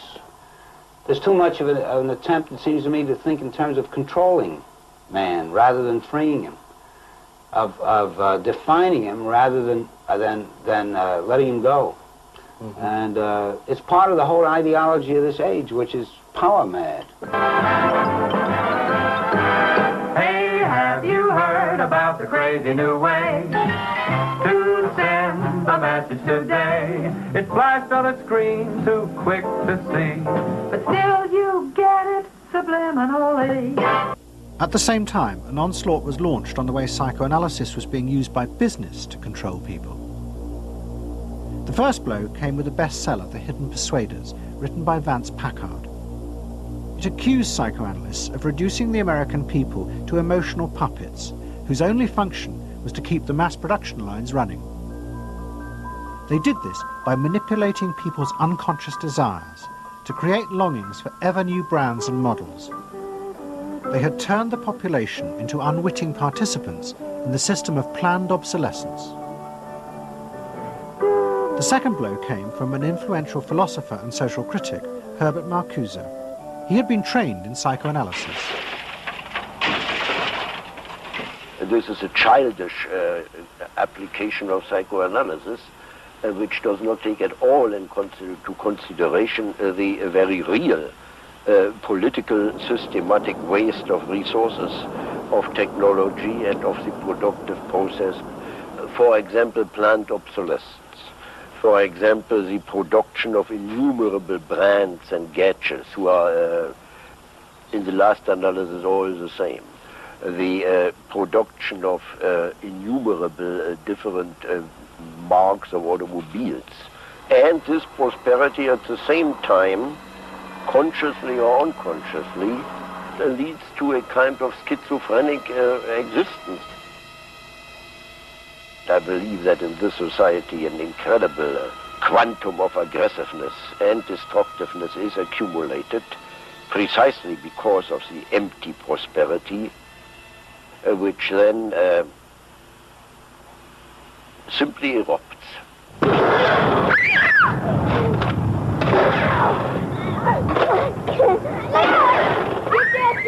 Marcuse's argument was not simply that psychoanalysis had been used for corrupt purposes.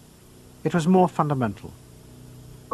Marcuse said that the very idea that you needed to control people was wrong. Human beings did have inner emotional drives, but they were not inherently violent or evil.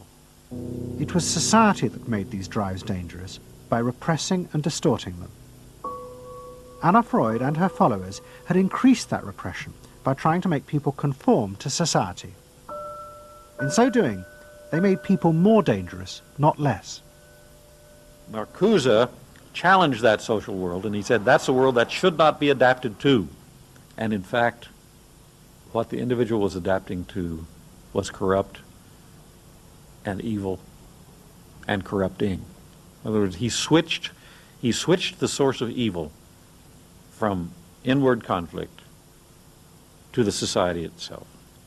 That the sickness of society lay at the societal level, not at the sickness of human beings in it. And if people did not challenge that, then they were, in fact, submitting to evil. Modern psychology has a word that is probably used more than any other word in psychology. It is the word maladjusted. It is the ringing cry of modern child psychology, maladjusted. Now, of course, we all want to live the well-adjusted life in order to avoid neurotic and schizophrenic personalities. But as I move toward my conclusion, I would like to say to you today, in a very honest manner, that there are some things in our society and some things in our world for which I'm proud to be maladjusted. And I call upon all men of goodwill to be maladjusted to these things until the good society is realized.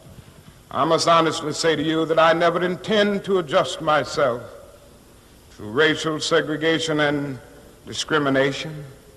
I never intend to adjust myself to religious bigotry. I never intend to adjust myself to economic conditions that will take necessities from the many to give luxuries to the few, and leave millions of God's children smothering in an airtight cage of poverty in the midst of an affluent society. The political influence of the Freudian psychoanalysts was over. Instead, they were now accused of having helped to create a repressive form of social control. Anna Freud and Dorothy Burlingham lived on in Sigmund Freud's old house in London. In 1970, Dorothy's son Bob died of alcoholism. And in 1973, his sister Mabby returned for yet more analysis with Anna Freud. She went back for more analysis. She was living at 20 Marisville Gardens in the Freud house, as I guess she did when she wasn't with her husband, and she committed suicide. She took an overdose of sleeping pills. In Freud's own house? In Freud's own house, right.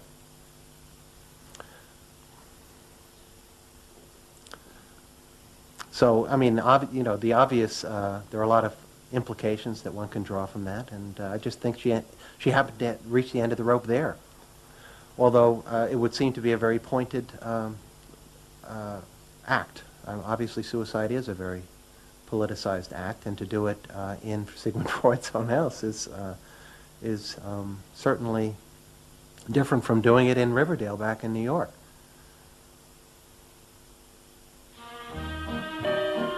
Next week's episode will tell the story of the rise to power of the enemies of the Freud family. They believed that the way to build a better society was to let the self free. But what they didn't realize was that this idea of liberation would provide business and politics with yet another way to control the self, by feeding its infinite desires. To be lonesome. You know not what it means to be blue. Someday you'll realize and pay for all those lies, then you'll know what it means to be blue.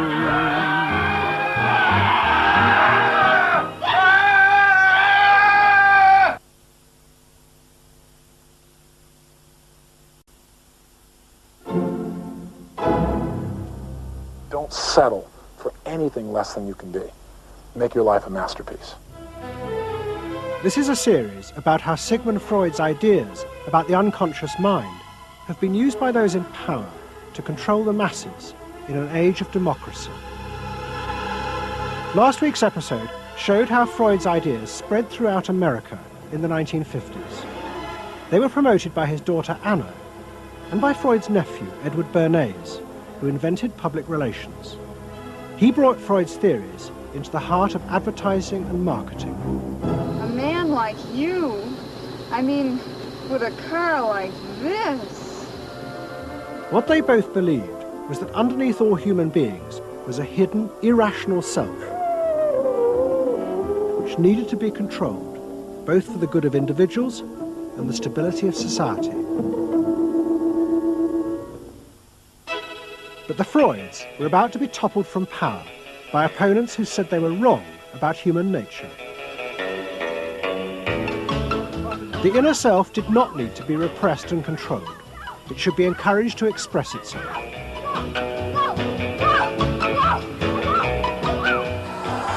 Out of this would come a new type of strong human being and a better society.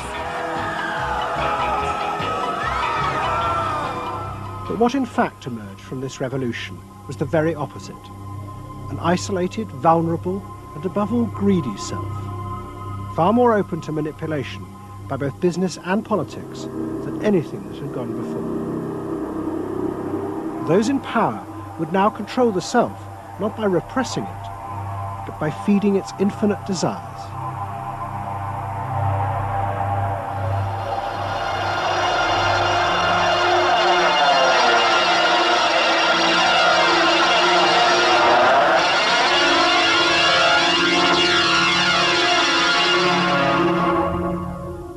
What goes on here is the liberation of feeling. In other words, feelings, not just memories, that have been suppressed. For example, screaming, crying, anger. You get a person who's really angry, and they're going to let it out. No! No! I could kill you. I'm an old man. Listen, I can't get all the strength into this that young people would get if they have those feelings. In the 1950s, a small group of renegade psychoanalysts began a new form of therapy. They worked in small rooms in New York City and encouraged their patients to express their feelings openly. I want help. I do. I want help. It was a direct attack on the ideas of the Freudian psychoanalysts, who had become rich and powerful, teaching Americans how to control their feelings. In Freud's work, you see, they were afraid of the feelings. They believed that what they wanted was contained people, very proper, doing the right thing and living a proper life. That's what they wanted, but not an intense emotional life.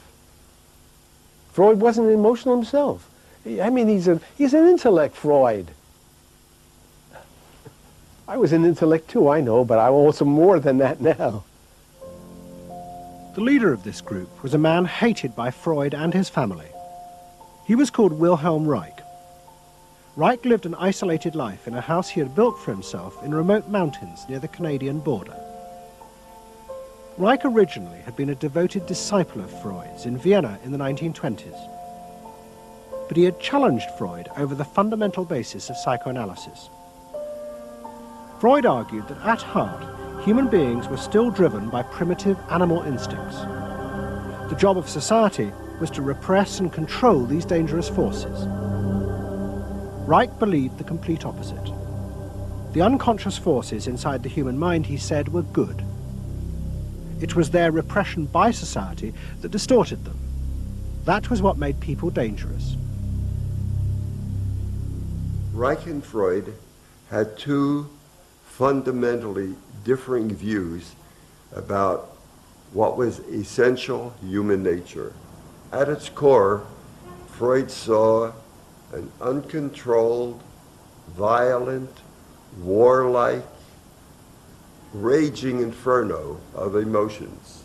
Reich said these things are not the way human beings are originally destined to be. They're the result of not permitting the original impulse to express itself. The underlying natural impulse, Reich argued, was the libido, sexual energy. If this were released, then human beings would flourish.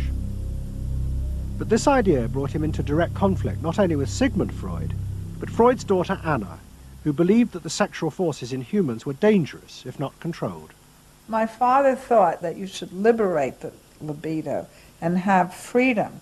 And he developed the theory rather early that neuroses were due to lack of good orgasm, or any orgasm. And that was, Anna Freud, you know, was a virgin. I mean, this is very important because she never had a sexual relation with a man. And here was this man preaching that the way to health was through orgasm. And here was this woman who had been analyzed by her father because she was masturbating. So here's this woman who's opposed to sexuality, really, and here's this man who's preaching sexual freedom. I mean, there was bound to be a clash, wasn't there? The conflict came to a head at a conference in 1934 in Switzerland. Anna Freud, who had by now become the acknowledged leader of the psychoanalytic movement, forced Wilhelm Reich out. She destroyed his career. She got rid of him, very definitely. And I guess part of what I'm doing is getting rid of her. Explain. Well, I think that Anna Freud shouldn't get away with what she did, that it should be known. Maneuvering to get him kicked out of the International Psychoanalytic Association. So you're taking revenge? You might say so, right? Or wronging a right. No, righting a wrong. You better cut that one out. Isn't that called a Freudian slip? Yes, it is. Reich fled to the United States and built his home and a laboratory. His ideas became grandiose to the point of madness. He was convinced that he had discovered the source of libidinal energy. He called it orgone energy, and Reich built a giant gun, which he said could capture this energy from the atmosphere and concentrate it onto clouds to produce rain. He also said that the gun could be used to destroy UFOs, which threatened the future of the world. In 1956, Reich was arrested by the federal authorities for selling a device that he said used orgone energy to cure cancer. Reich was treated as a madman. He was imprisoned and all his books and papers burnt on the order of the court. A year later, Reich died in prison. To the Freudians, it seemed as if their main threat had been removed forever. But they were wrong. What the Freudians didn't realize was that their influence in American society was also about to be challenged, and in a way that would lead not only to their decline, but to the dramatic resurgence of Reich's ideas in America and throughout the capitalist world.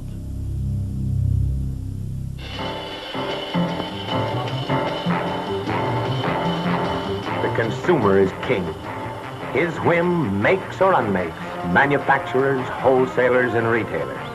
Whoever wins his confidence wins the game. Whoever loses his confidence is lost. By the late 50s, psychoanalysis had become deeply involved in driving consumerism in America. Most advertising companies employed psychoanalysts, and as last week's episode showed, they had created new ways to understand consumers' motives, above all with the focus group, in which consumers free associated their feelings about products. Out of this came new ways to market products by appealing to the hidden unconscious desires of the consumer. Memorability. Sheer deception. Great. Tilt-away steering wheel. Symbolic. Irresistible. A dream thing, the mistress. Something intimate is going on.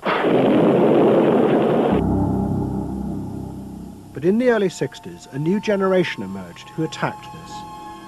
They accused American business of using psychological techniques to manipulate people's feelings and turn them into ideal consumers. Advertising was manipulation. It was a way to get you to do something that didn't come out of you. It came out of somebody else. Somebody else said, this year you should be wearing powder pink shirts with matching powder pink buck shoes. And I said, why? That's not who I am. That's who somebody else is. They wanted you to be somebody who would buy their stuff. This whole feeling of being somebody else's tool. I don't want to be that. I don't want to be somebody else's man. I want to be me. In the mid-60s, a protest movement began on America's campuses. One of the students' main targets was corporate America. They accused the corporations of brainwashing the American public. Consumerism was not just a way of making money, it had become the means of keeping the masses docile, while allowing the government to pursue a violent and illegal war in Vietnam. The student's mentor was a famous radical philosopher called Herbert Marcuse. Marcuse had studied psychoanalysis and was a fierce critic of the Freudians. They had, he said, helped to create a world in which people were reduced to expressing their feelings and identities through mass-produced objects. It resulted in what he called one-dimensional man, conformist and repressed. The psychoanalysts had become the corrupt agents of those who ruled America. It was one of the most striking phenomena to see to what extent the ruling power structure could manipulate, manage and control not only the consciousness, but also the subconscious and unconscious of the individuals. And this took place on a psychological basis by the controls and the manipulation of the unconscious primary drives which Freud stipulated. Think about it, dear American people out there. You hear him, huh? You're all brainwashed, kiddies. You're all brainwashed. That's why you're here. They're saying right now, kill the bum. Look, I look at you in the living room. You know, you're saying, kill me.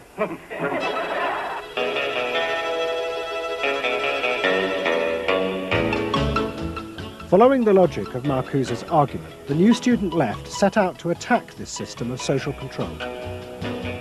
It was summed up in the slogan, "There is a policeman inside all our heads. He must be destroyed." And that policeman was going to be destroyed by overthrowing the state and the corporations that had put him there.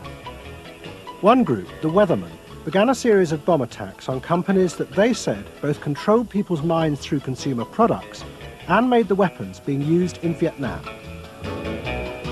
There's no way to be committed to nonviolence in the middle of the most violent society that history's ever created. I'm not committed to nonviolence in any way. We want to live a life that isn't based on materialistic values, and yet the whole system of government and the economy of America is based on profit, on personal greed and selfishness. So that in order to be human, in order to love each other and be equal with each other and not place each other in roles, we have to destroy the kind of government that keeps us from asserting our positive values of life. But the American state fought back violently. At the Democratic Convention in Chicago in 1968, the police and the National Guard were unleashed to attack thousands of demonstrators. It was the start of a phase of ruthless repression of the new left in America. It culminated in the killing of 4 students at Kent State University 18 months later. In the face of this, the left began to fall apart. We had met the force of the state. It was much bigger and stronger and more powerful than we realized. And at that point, what seemed to happen was that there was a change in tactics. Confronted by this violent repression, many in the new left began to turn to a new idea. If it was impossible to get the policeman out of one's head by overthrowing the state, instead one should find a way of getting inside one's own mind and removing the controls implanted there by the state and the corporations. Out of this would come a new self, and thus a new society.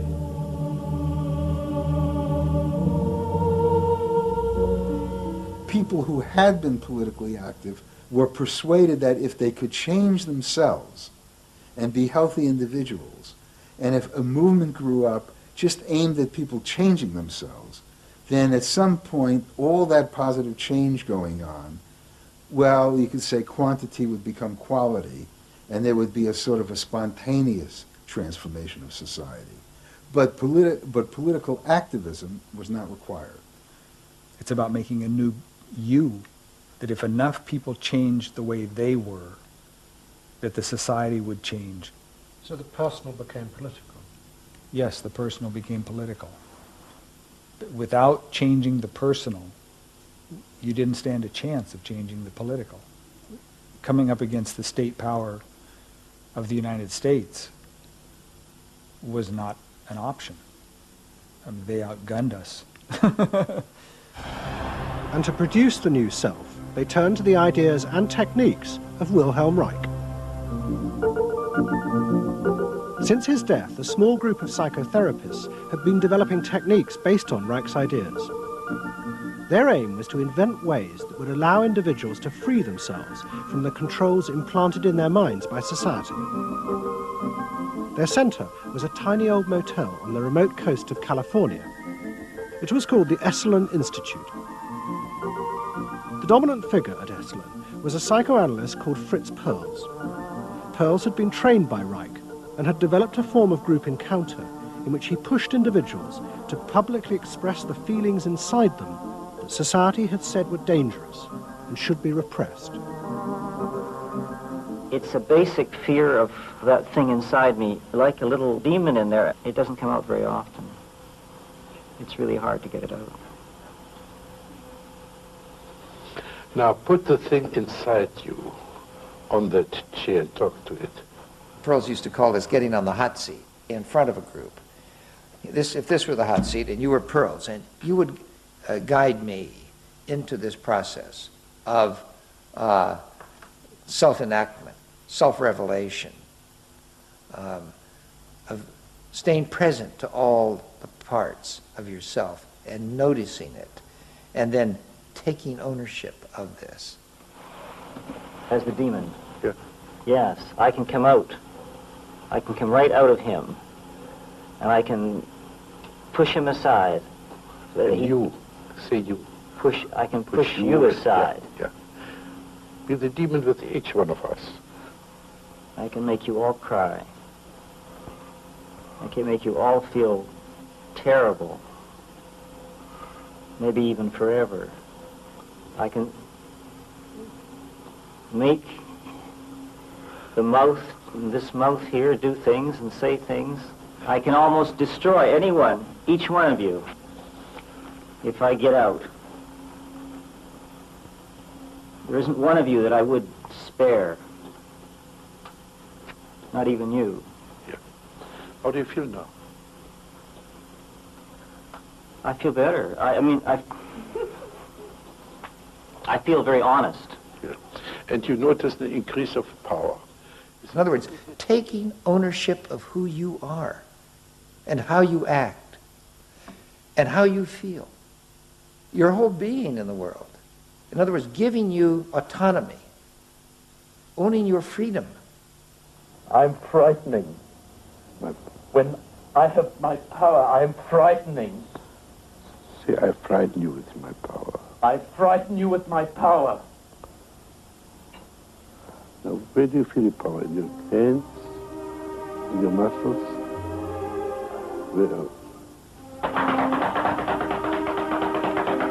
Wake up!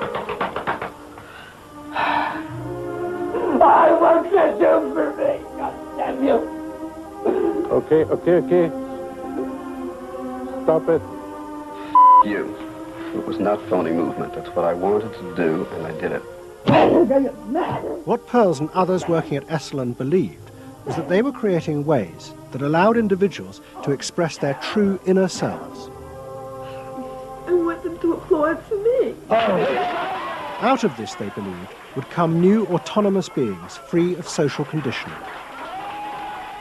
To the left, defeated in the wake of Chicago, it was an enormously attractive idea. These techniques could be used to unleash a new, powerful self, strong enough to overthrow the old order.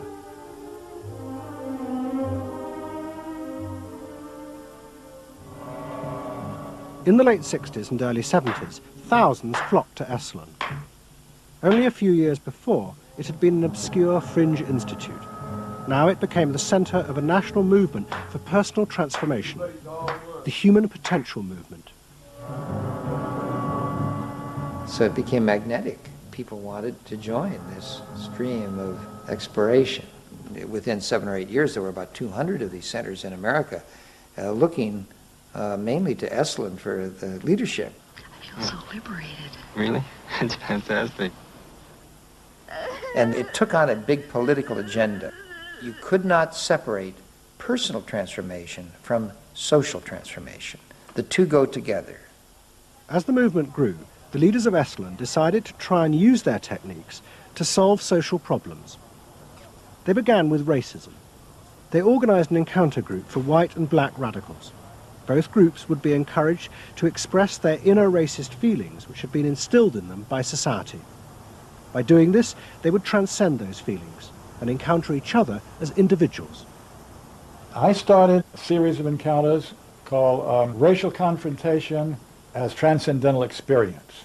We thought that we wanted to get that kind of black-white confrontation so you could really get down to see what was between the two races, not by backing off and trying to be polite, but by going right into the belly of the beast, of this beast of racial prejudice. And these were extremely dramatic. These were the toughest workshops ever convened at Esalen Institute. I'm looking at you, Whitey. You got clothes on. You got shoes on. You're so sure looking at me, huh? You got the goddamn police in the neighborhood. Really?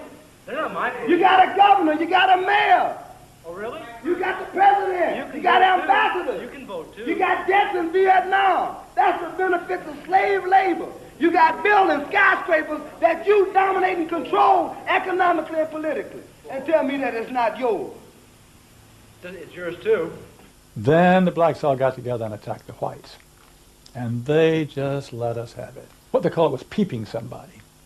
Peeping somebody means peeping into their secrets, into their phoniness, and so forth. Like the white liberal. Oh, they really really got onto the white liberal, you know. So don't give me no shit about I'm free. You're a goddamn liar, you white pink son of a bitch, you. Yeah, I want to know what you came down here for. You want a black buck, huh? Yeah. You looking for a stud? Huh?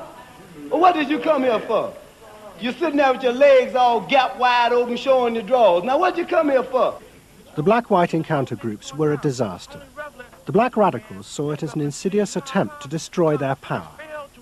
By trying to turn them into liberated individuals, Esalen was removing the one thing that gave them power and confidence in their struggle against racism, their collective identity as blacks. For my reason. For your reason. Now dig this. Your reason for being here is different from my reason.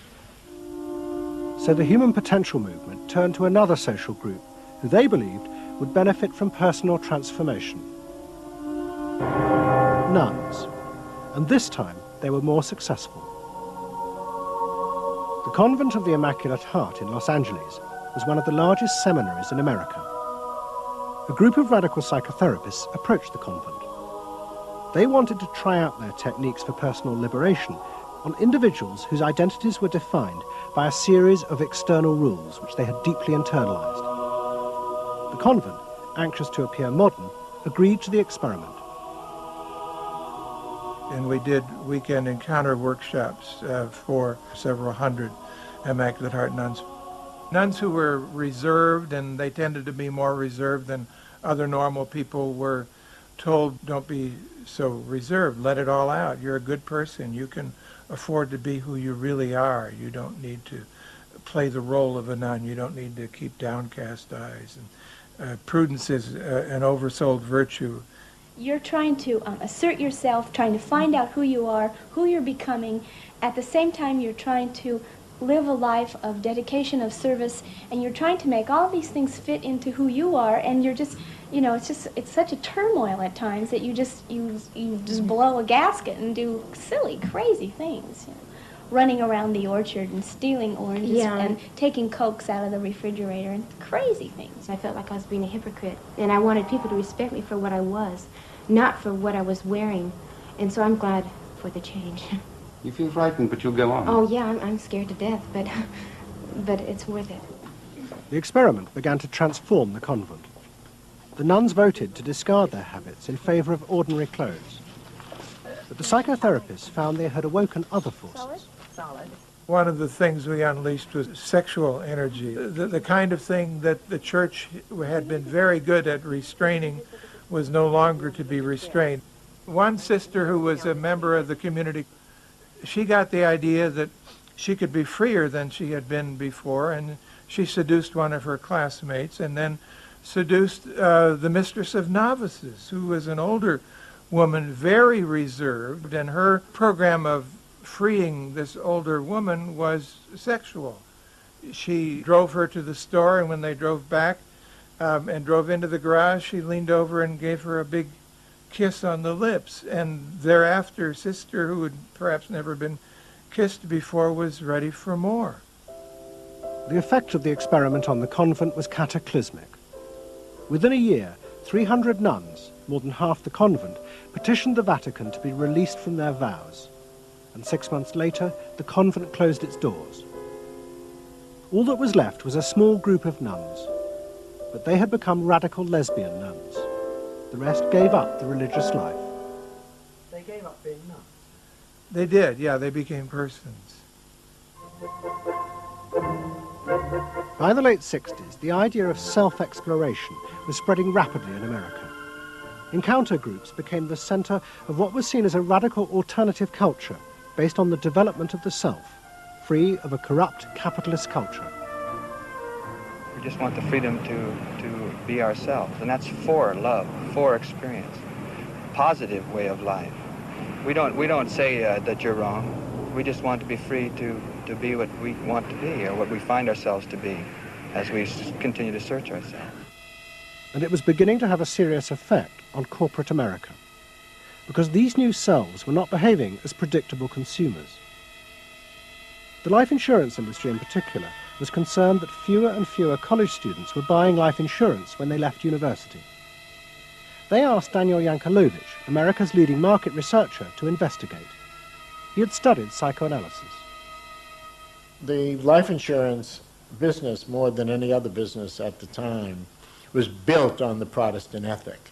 You only bought life insurance if you were a person who sacrificed for the future. If you lived in the present, you had no need for life insurance. So they had some sense that maybe the sort of core values of the Protestant ethic were being challenged by some of these new values that were beginning to appear. And I was really astonished at what I found. The conventional interpretation, the dominant interpretation, was that it had to do with political radicalism. But, you know, it was clear to us that that was a mask, a cover. The core of it had to do with self-expressiveness. That this preoccupation with the self and the inner self, that was what was so important to people. The ability to be self-expressive. Wow, what a feeling! 300 miles to go. We're out of sight. Yankelovich began to track the growth and behavior of these new expressive selves. What he told the corporations was that these new beings were consumers, but they no longer wanted anything that would place them within the narrow strata of American society. Instead, what they wanted were products that would express their individuality, their difference in a conformist world, the very things that US corporations did not make. Products have always had an emotional meaning. What was new was individuality. The idea that this product expresses me, and whether it was a small European car, the particular music system, Relaxing. your presentation of self, your clothing. For immediate energy from our muscles and relaxing. These become ways in which people can spend their money in order to say to the world who they are. But the manufacturers, they had no idea of what was going on, really, with consumers and in the market at large. Major advertising companies set up what they called operating groups to try and work out how to appeal to these new individuals. The head of one agency sent a memo to all staff. We must conform, he told them, to the new nonconformists. We must listen to the music of Bobby Dylan and go to the theatre more. But the problem was, few of the self-expressive individuals would take part in focus groups. The advertisers were left to their own devices. There's a new cereal that tastes so right. Makes you dance, it's a way out of sight. It's tasty little squares of malted wheat. It's crispy and it's crunchy and it tastes so neat. Faster though. That's what I'm saying. Use a folk rock with more rock than folk. And there was an even more serious problem. To make products for people who wanted to express themselves would mean creating variety. But the systems of mass production that had been developed in America were only profitable if they made large numbers of the same objects. This had fitted perfectly with the limited range of desires of a conformist society. The expressive self threatened this whole system of manufacture. And the threat was about to grow rapidly. Go! Because an entrepreneur had invented a way of mass-producing this new independent self.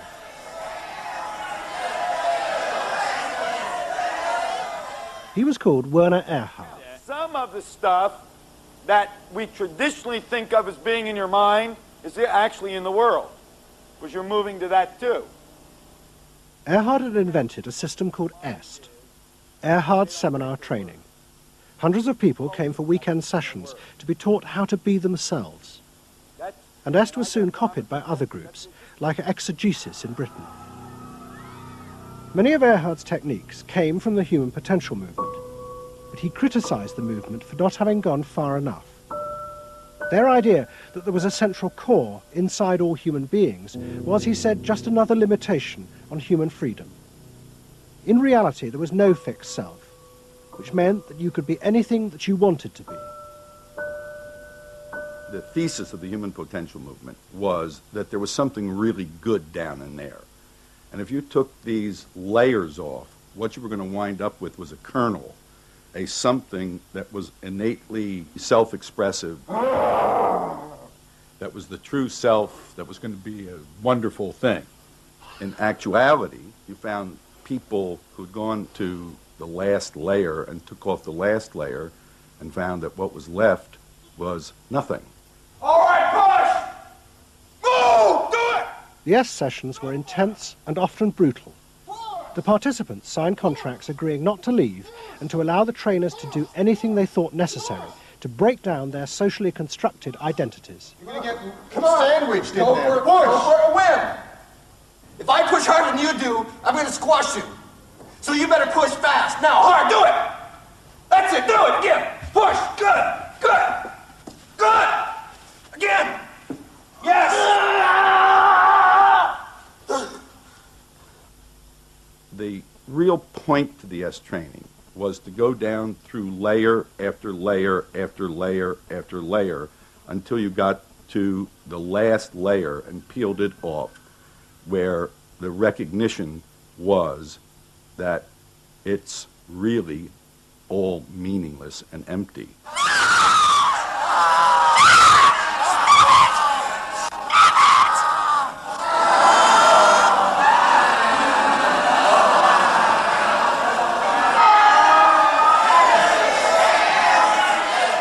Now, that's existentialism's endpoint. S went a step further in that people began to recognize that it was not only meaningless and empty, but it was empty and meaningless that it was empty and meaningless. And in that, there's an enormous freedom. All the constrictions, all of the rules you placed on yourself are gone. And what you're left with is nothing. And nothing is an extraordinarily powerful place to stand, because it is only from nothing that you can create. And from this nothing, people were able to invent a life, and allowing them to create themselves. Invent themselves. You can be what you want to be.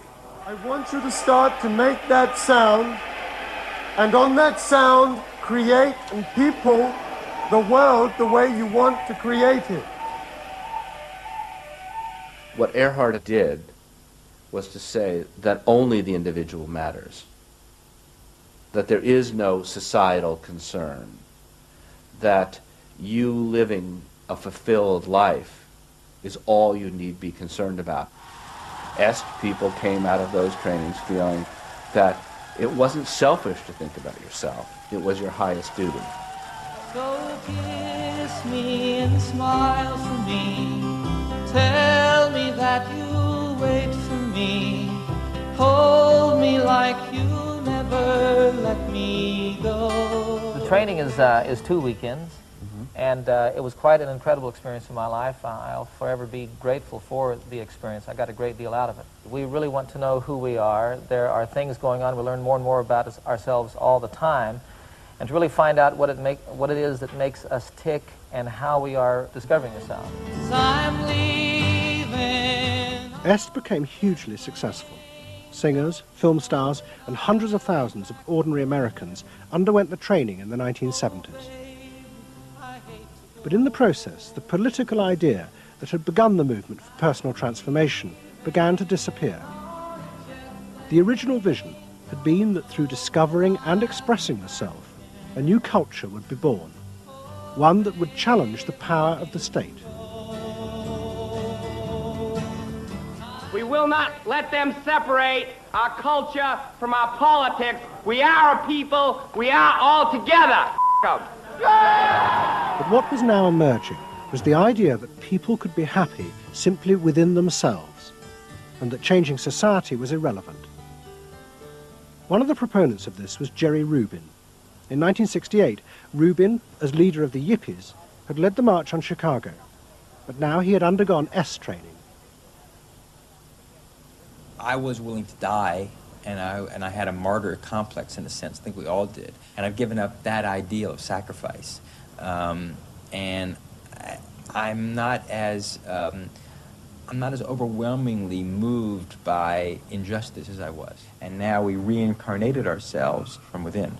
Basically, the politics were lost and totally replaced by this lifestyle, and then the desire to become deeper and deeper into the self. By now, a grandiose sense of the self.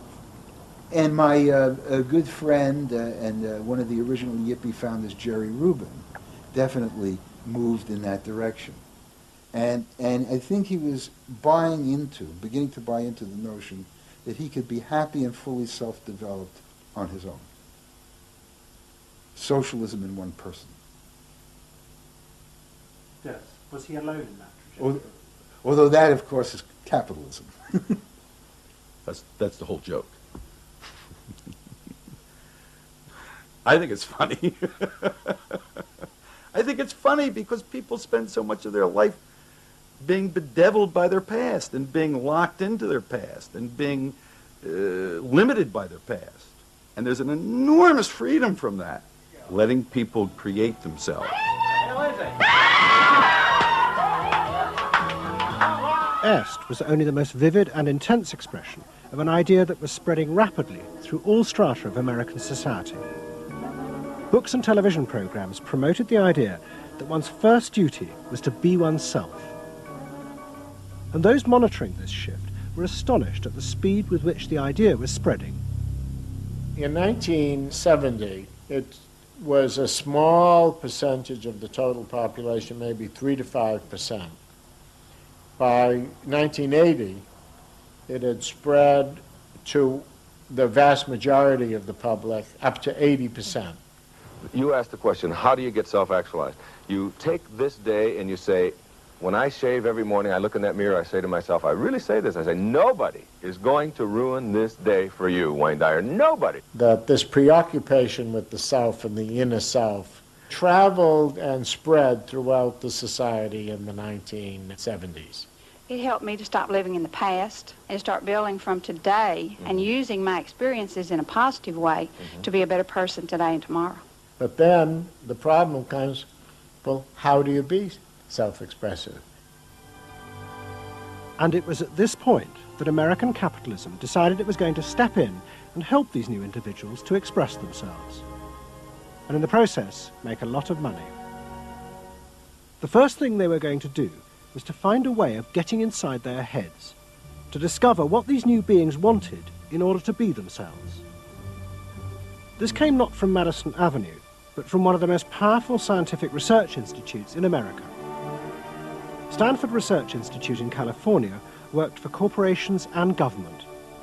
It had done much of the early work on computers and was also working for the Department of Defense on what would become the Star Wars project. In 1978, a group of economists and psychologists at SRI decided to find a way to read, measure, and fulfill the desires of these new, unpredictable consumers. The idea was to create a rigorous tool for measuring a whole range of desires, wishes, values that prior to that time had been kind of overlooked. They say in business, you know, what gets measured gets done. We were basically telling manufacturers, if you're really going to satisfy not just the basic needs, but individuated wants, whims, and desires of more highly developed human beings, you're going to have to segment. You're going to have to individuate. To do this, SRI turned for help to those who had begun the liberation of the self. In particular, one of the leaders of the human potential movement, a psychologist called Abraham Maslow. Through observing the work at places like Esalen, Maslow had invented a new system of psychological types. He called it the hierarchy of needs, and it described the different emotional stages that people went through as they liberated their feelings. At the top was self-actualization. This was the point at which individuals became completely self-directed and free of society. The team at SRI thought that Maslow's hierarchy might form the basis for a new way to categorize society, not by social class, but by different psychological desires and drives. To test this, they designed a huge questionnaire with hundreds of questions about how people saw themselves, their inner values. The questions were designed to see whether people fitted into Maslow's categories. We were trying to find out what people really felt like. So we asked these really penetrating questions, and we hired a company that administers surveys, to do them. They said they've never seen anything like it. Usually you have to send out a postcard 6 weeks and then another postcard, and then you got to call the people up, to get the return rates up. We had an 86% return, and they only sent out one postcard. People loved filling out this questionnaire. We got several questionnaires back with a note attached saying, do you have any other questionnaires I could fill out? Because we were asking people to think about things that they had never thought about before, and they liked thinking about them. Like what? Like what they felt inside? Yeah, like what they felt inside. What motivated them? What was their life about? What was important to them? It was sort of like, wow.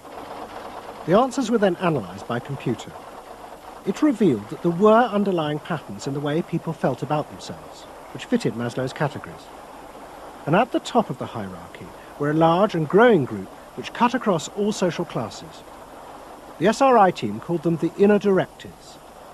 These were people who felt they were not defined by their place in society, but by the choices they made themselves. But what SRI discovered was that these people could be defined by the different patterns of behaviour through which they chose to express themselves. Self-expression was not infinite. It fell into identifiable types. And the SRI team invented a new term for it, lifestyles. They had managed to categorize the new individualism. They called their system Values and Lifestyles, VALS for short. At the forefront of this change are three new VALS groups we call inner directed. These are people for whom personal satisfaction is more important than status or money. They tend to be self-expressive, complex, and individualistic.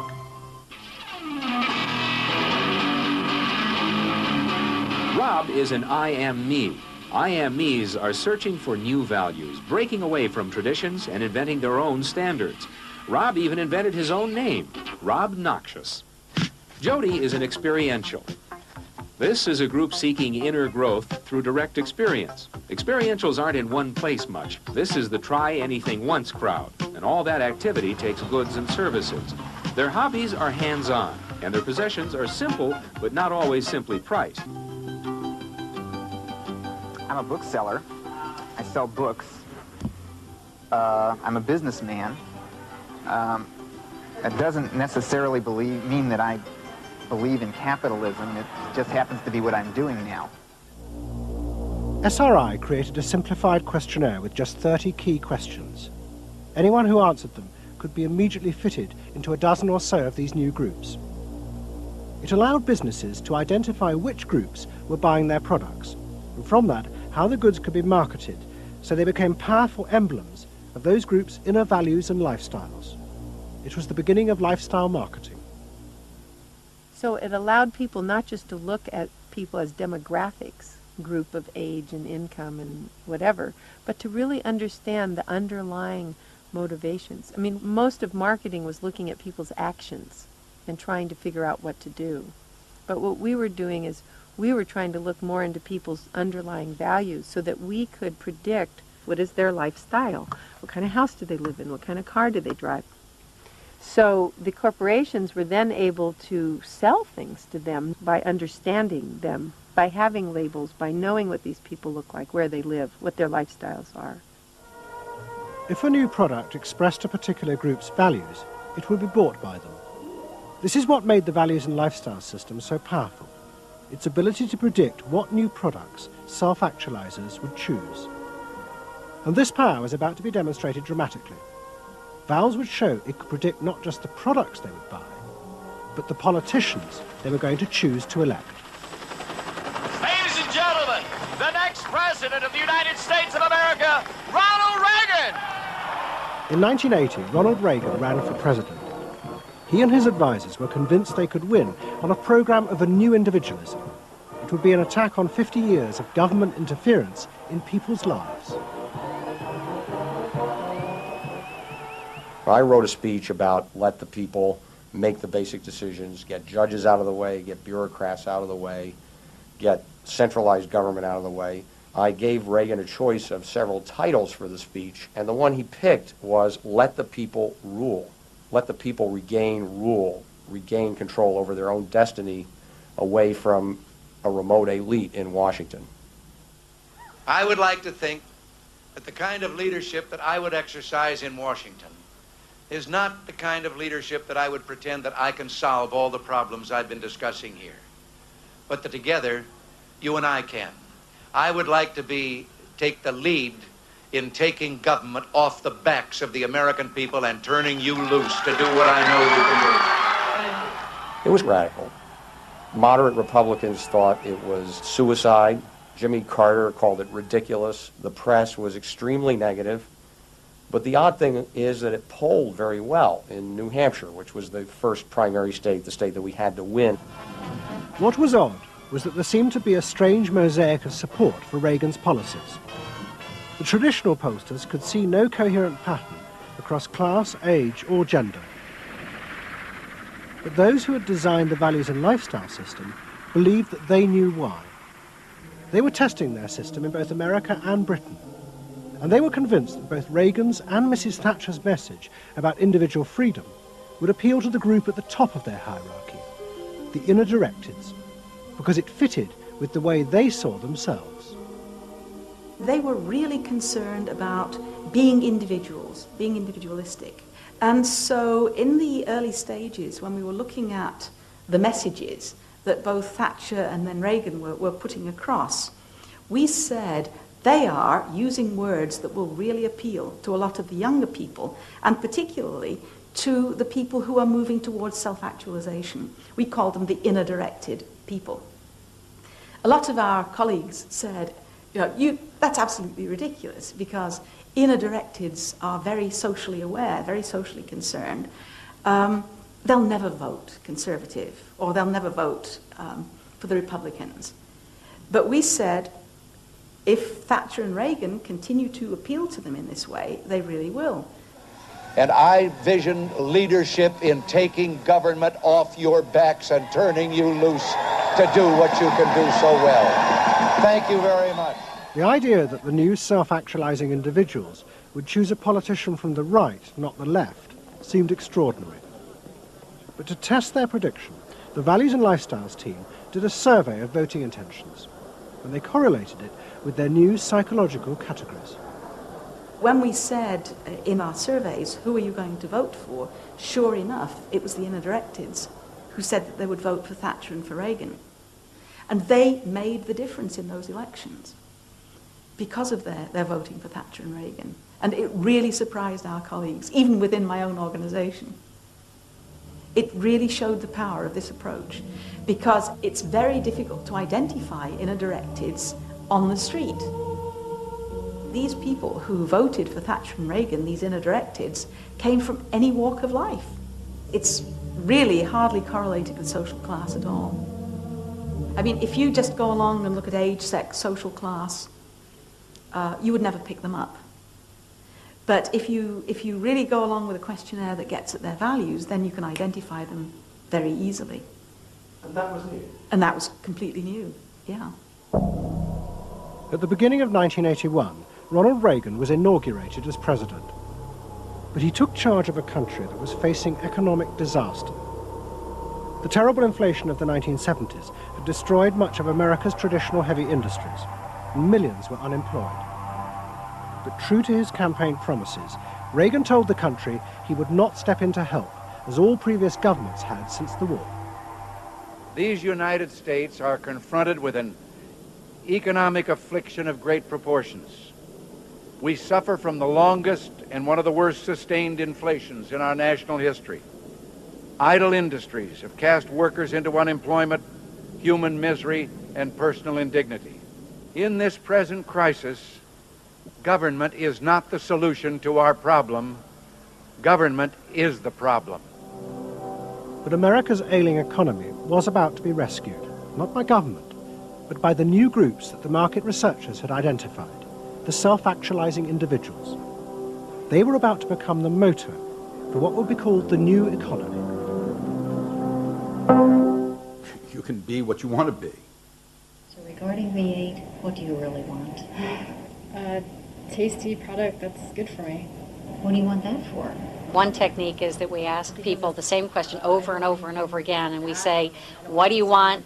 What do you really want? What do you want that for? And they start to talk about it, and they kind of get intimate with what's going on.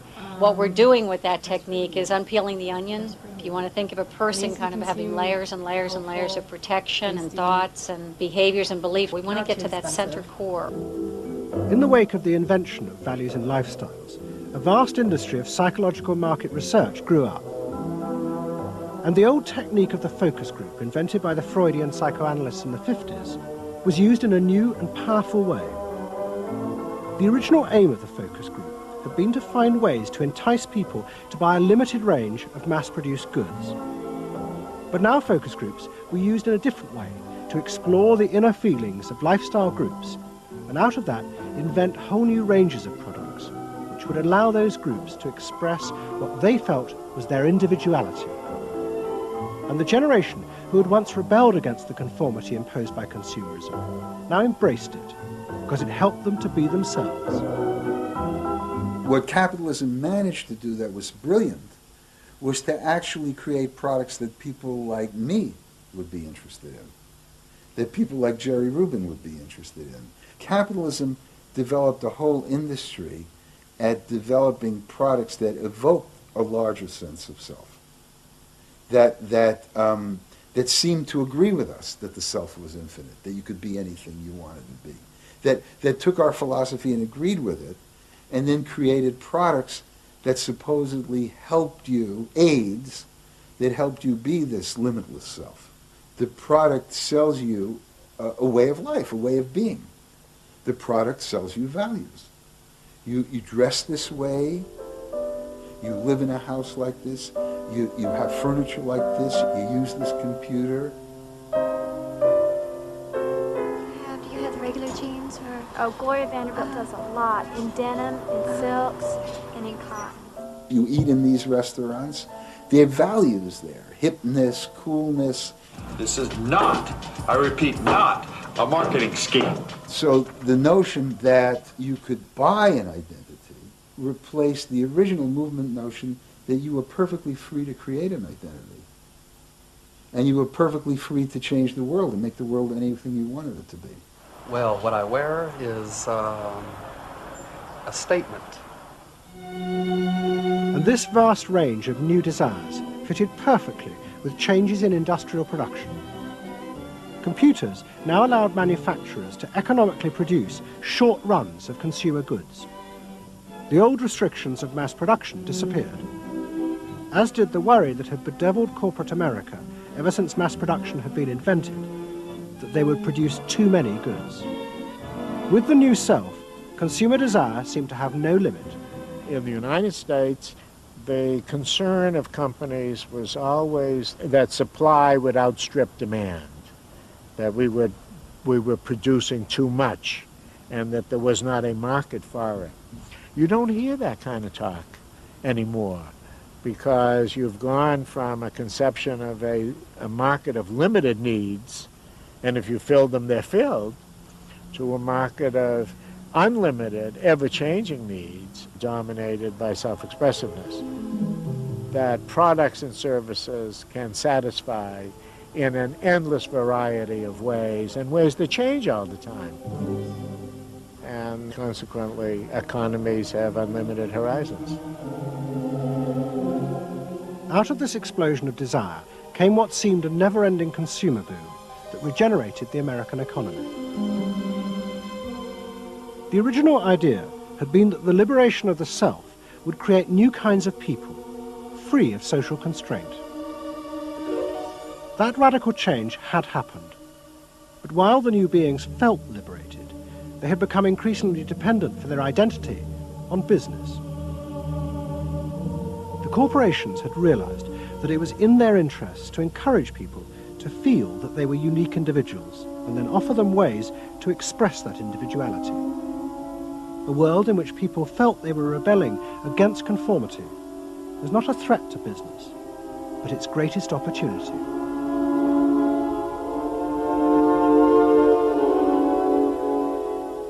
It was, in a sense, the triumph of the self. It was the triumph of a certain self-indulgence, a view that everything in the world and all moral judgment was appropriately viewed through the lens of personal satisfaction.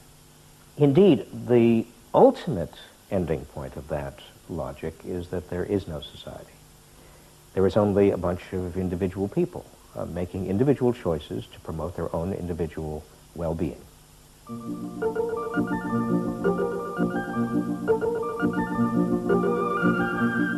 Next week's episode tells the story of how politicians on the left, in both Britain and America, turned to the techniques developed by business in order to regain power. But what they didn't realize is that what had worked for business would undermine the very basis of their political beliefs. They would find themselves trapped by the greedy desires of the new self.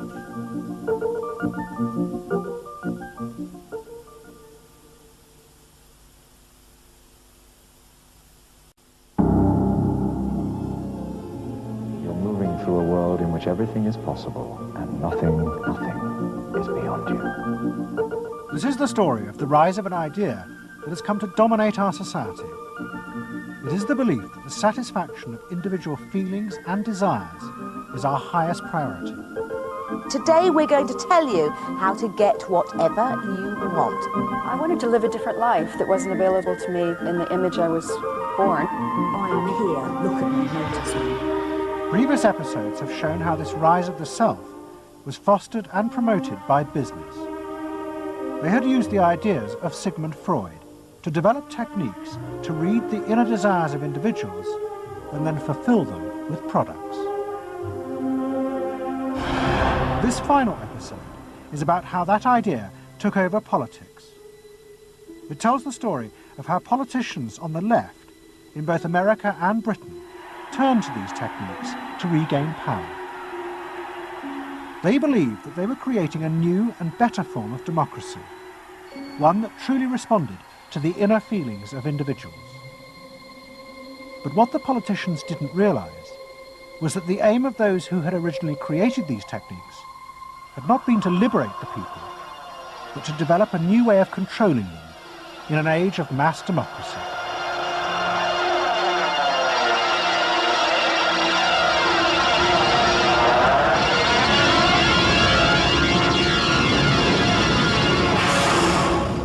The roots of the story lie way back in the America of the 1920s with one man.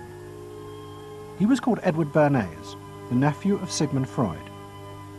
Bernays had been one of the inventors of the profession of public relations, and he was fascinated by his uncle's theory that human behavior was driven by unconscious sexual and aggressive drives. Many of Bernays' clients were large American corporations, and he was the first person to show them how they could sell many more products if they linked them through images and symbols to those unconscious desires that Freud had identified. The strategy he offered them was that people could now look at the goods that were emerging within this society and not merely view those goods as things that they needed in order to deal with some specific material want, but also as goods which would stroke and respond to deep emotional yearnings. You know, how this bar of soap or this bag of flour will make you a happier, more successful, more sexually appealing, less fearful person. Somebody to be admired rather than reviled.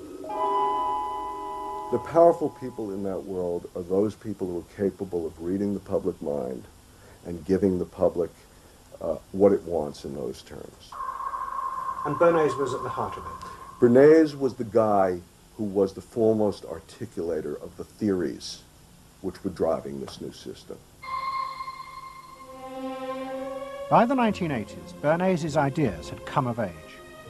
A vast industry had grown up in America devoted to reading the inner desires of consumers. At its heart was the technique of the focus group. Previous episodes have shown how the focus group was invented by psychoanalysts employed by US corporations. The aim was to allow consumers to express their inner feelings and needs, just as patients did in psychoanalysis. The information was then used to promote and design new products that would fulfill those desires. And Edward Bernays, who was now nearly 100 years old, was celebrated as the founding father of this marketing world. Hi, Doctor. Good to see you. Come on up over here. There you go. Doctor, tell me again what the doctor is. What are we dealing with here? You're the father of public relations. What we're dealing with really is the concept that people will believe me more if you call me doctor. Oh, I see.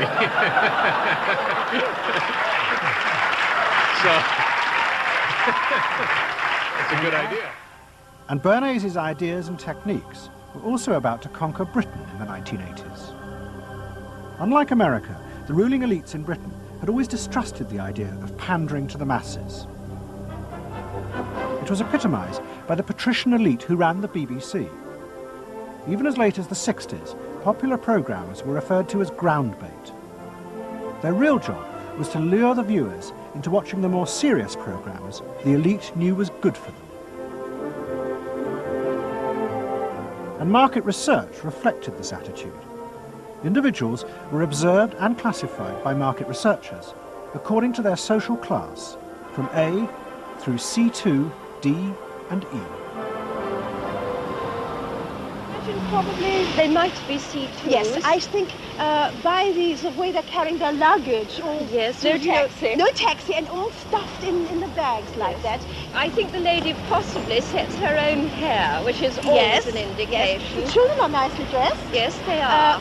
Yes. Probably a skilled worker. A skilled, yes, a skilled worker. I would say so. Yes, I would say so. With certain apprenticeship or done some qualifying time. We agree then. Yes, we think C2. We think so. Yes. When people were asked their opinion about both products and politics, they were selected by social class and asked only strictly factual questions about what they thought. Leaving your own party sympathies on one side, who do you think will win this forthcoming election? Labour. Labour? And tell me which you prefer. Which party do you think you'll be voting for? This time, Liberals. You'll be voting for the Liberals. And who do you think will be second? Conservative. This one. Thank you. The idea that one might ask people what they themselves felt and desired, and then give it to them, was seen as alien to the ruling elites, which would challenge their belief that they knew what was best for the public. There's evidence in other countries, in the United States, for example, where pollsters have been used before elections to interpret the mood of the public, and then you give people more what they want to have and less what they ought to have. But again, this could be alleged to be more democratic, I don't know. It's very dangerous ground, I think, though, when polls are used in that way. But then, in the economic crisis of the mid-70s, British industry was forced to begin to pay attention to the inner feelings of consumers. As the recession deepened, consumer spending fell dramatically, and the advertisers insisted that the only way for companies to survive was to make their advertising more effective. And to do this, they would have to delve into people's underlying psychological motives for purchasing. The advertising industry started to bring in Americans to run focus groups with British housewives. Everyone is a unique person, and even though you're a group of 10 today, we don't want a group opinion, and we want to know your ideas and your thoughts, no matter how crazy it might be. Please let your imagination run wild, because that's how very crazy things like instant coffee got born. Now, can we get somebody, this lady, to be a kitchen sink? And kitchen sink, how do you feel with these things that are being used to clean you up? Well, I've got to feel clean. I've got to be kept clean. So I feel that. I should hate it if I was all greasy, so I've got to be easy to clean. Okay, now the housewife, this lady, what would you use to clean your kitchen sink? A scouring powder. Of course, a cloth to apply the things on. and plenty of water. Now, how do you feel as you're doing this chore? Feel satisfied? Well satisfied when I have done it, yes. I'm doing my duty. I feel it's a job well done. The consumers were encouraged to play at being products, from household cleaners to car seat belts. The aim was not to talk rationally, but to act out and reveal their inner emotional relationship to products. Which firmly and unmistakably underlines. And then a politician emerged who also believed that people should be allowed to express themselves. Instead of being controlled by the state, the individual should become the central focus of society. Some socialists seem to believe that people should be numbers in a state computer. We believe they should be individuals. We're all unequal. No one, thank heavens, is quite like anyone else, however much the socialists may pretend otherwise.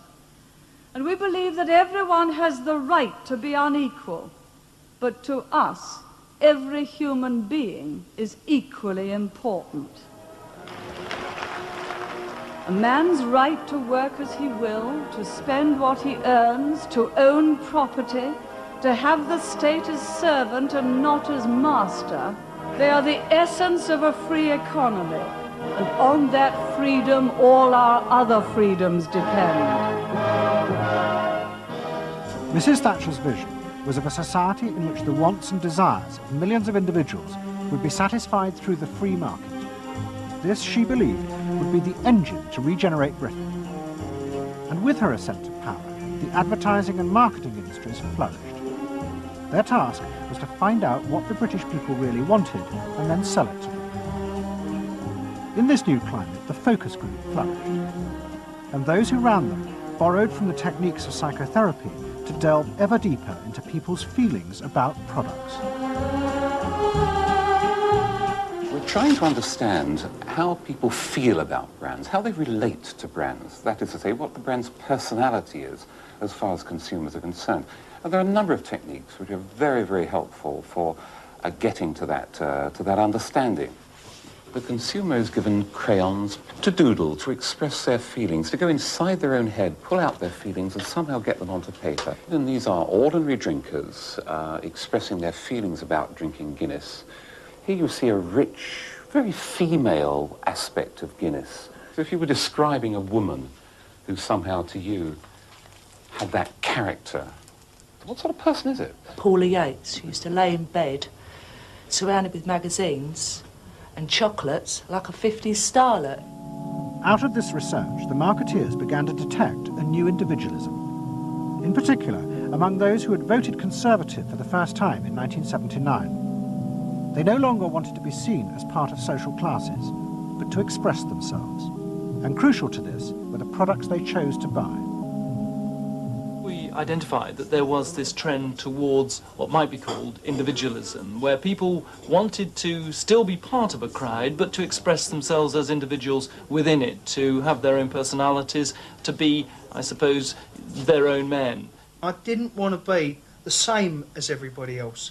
I wanted it to be a little bit different, a little bit individual. It's quite individual upstairs. It's not remarkable, but I think it's quite individual. It is expensive. It's Italian. It's Italian, it's expensive, it's good quality. A little bit different. Yeah, we want to set our own standards, so nobody else has got what we've got. We just didn't want it be the same as everybody else. We just want to be different. Business responded eagerly to this new individualism, and it soon became one of the main forces driving the growing consumer boom in Britain. Using the data from the focus groups, manufacturers created new ranges of products that allowed people to express their individuality. Business also recategorized people. They were no longer divided by social class, but by their inner psychological needs. If the primary need is security and belonging, we call the groups mainstreamers. If it's status and the esteem of others, then it's aspirers. If it's control, it's succeeders. And if it's self-esteem, it's reformers. And this new marketing culture began to take over the institutions previously dominated by a patrician elite, in particular the world of journalism. The assault was led by the profession of public relations. In the past, PR had been seen as seedy and corrupt, but now it became a glamorous business, promoting products and celebrities. And one of the rising stars was another member of the Freud family, Matthew Freud, the son of the Liberal MP Clement. What Freud and other PRs realised was that they could use their celebrities as levers to infiltrate advertising into the editorial content of newspapers. The newspapers were offered exclusive interviews with celebrities, but only if they also agreed to mention products made by Freud's corporate clients, in terms dictated by the company. What happened with Freud's was that you effectively got some kind of product placement, or even product, the manufacturers of the product got some degree of control over how their products would appear in print. So if, for example, you did want to write about Caprice's passion for stuffed crust pizza, you would sign a contract which guaranteed that you would mention the firm Pizza Hut in at least twice in certain positions in the introductory paragraph of the article, that you would agree to run the Pizza Hut logo at such and such a size in such and such a place, and of course that you would agree to run the enclosed pictures of Caprice eating her stuffed crust pizza. There was no choice about how you would run this article in the press. You were effectively told how to run the article in the press. By Freud's? By Freud's. It's a rise of the corporate culture and the rise of business. To traditional journalists, this infiltration of advertising into the editorial pages was a corruption of their profession. But to Mrs. Thatcher's allies, like Rupert Murdoch, who owned The Sun and The Times, it was part of a democratic revolution against an arrogant elite who had too long ignored the feelings of the masses. They hate to see someone communicating with the masses. They feel that newspapers, the written word, is not for the masses. That should be left to television, or perhaps to nobody. I'm very proud of The Sun, and The Sun was not represented tonight in your film. You just took page 3, which everyone seems so fascinated with. What about page 1, page 2, every other page of the paper? It was a typical piece of slanting and elitism by the BBC, who, after all, in order to get viewers for this programme, put on a very sexy episode of Star Trek, which I was watching out in the room there. Oh, I don't think they put it on to get us viewers. I think we just are lucky to follow They try them. to carry viewers into these show programmes. You know how it's done. By the late 80s, Mrs. Thatcher and her allies in advertising and the media had brought the desires of the individual to the centre of society. As last week's episode showed, it was the same transformation that President Reagan had brought about in America. Both politicians had encouraged business to take over from government the role of fulfilling the needs of the people. In the process, consumers were encouraged to see the satisfaction of their desires as the overriding priority. To Thatcher and Reagan, this was a new and better form of democracy. But to their opponents in the parties of the left, they had summoned up the most selfish and greedy aspects of human nature. Ronald Reagan and Margaret Thatcher both embraced an economic philosophy that says the unit of judgment was not only the individual, but it was the individual's personal satisfaction, the individual's own unique happiness and well-being. It was, in a sense, the triumph of regarding individuals as purely emotional beings who have needs and wants and desires that need to be satisfied and can be satisfied unconsciously. It goes way back to the early part of the 20th century, to Freud, to notions of the unconscious, the assumptions that we are, in terms of our rational minds, we're little corks bobbing around on this great sea of hopes and fears and desires of which we are only dimly aware, and that the role of a marketer, the role of somebody selling something, including a politician, is to appeal to this great swamp of desire, of unconscious desire.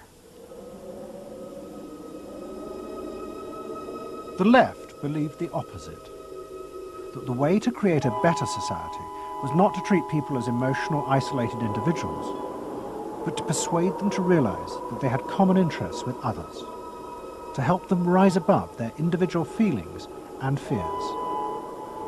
Let me assert my firm belief that the only thing we have to fear is fear itself. Nameless, unreasoning, unjustified terror, which paralyzes needed efforts to convert retreat into advance.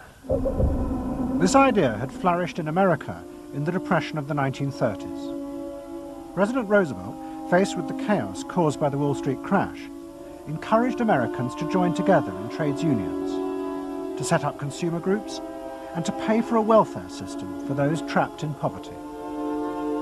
His aim was to create a collective awareness which would become a powerful weapon against the unfettered power of capitalism, which had caused the crisis. That idea had driven the Democratic Party for 50 years. But now, Roosevelt's inheritors railed vainly against the effects of the self-interest encouraged by President Reagan. There is despair, Mr. President, in the faces that you don't see. Maybe, Mr. President, if you stopped in at a shelter in Chicago and spoke to the homeless there. Maybe, Mr. President, if you asked a woman who had been denied the help she needed to feed her children because you said you needed the money for a tax break for a millionaire or for a missile we couldn't afford to use. The worst thing Ronald Reagan did was to make the denial of compassion respectable. He said, you've worked hard, you've made your money. You shouldn't have to feel guilty about refusing to throw it away on people who choose to be homeless and who choose not to work. That's what he said. He said it with an elegance and a kind of benign aspect that disguised its harshness. You think we can do anything about it? Well, why not? If we can work together now to look after the lives of the people here, I don't see why we couldn't work together afterwards to clear up the mess and help build a better world in which these things can't possibly happen. The qualities we've learned from comradeship and common suffering are not going to be wasted after this war. It's out of experience like ours that the new world will be built. That same idea of marshalling the collective force of the masses to challenge the entrenched power of wealth and business had also led the Labour Party to power in Britain after the war. But in the 80s, Labour, like the Democrats in America, lost election after election as millions who had once voted for them switched their allegiance to the Conservatives. There it is, going blue just about everywhere, sweeping the country. The rural parts of Britain now have gone blue. For they are the party of yesterday, and tomorrow is ours. In the face of this, a growing number within the Labour Party became convinced that if they were ever to regain power, Labour would have to come to terms with the new individualism. One of them was an advertising executive called Philip Gould, who had been a lifelong Labour supporter. Gould believed that Labour's leadership had become corrupted by the same patrician arrogance that dominated all Britain's institutions. They denigrated and disapproved of the new aspirations of working-class voters. Labour stopped listening to these people. And I remember the best example of this was after the election of 1983, which was the election above all, where the people's voices just were not heard. And I had dinner with a leading Labour Party figure who'd been involved in the defeat, heavily involved in the defeat, and his wife said, God, these working class people, they just, we give them education, we give them chances in life. What do? They read the Sun and they just don't vote for us.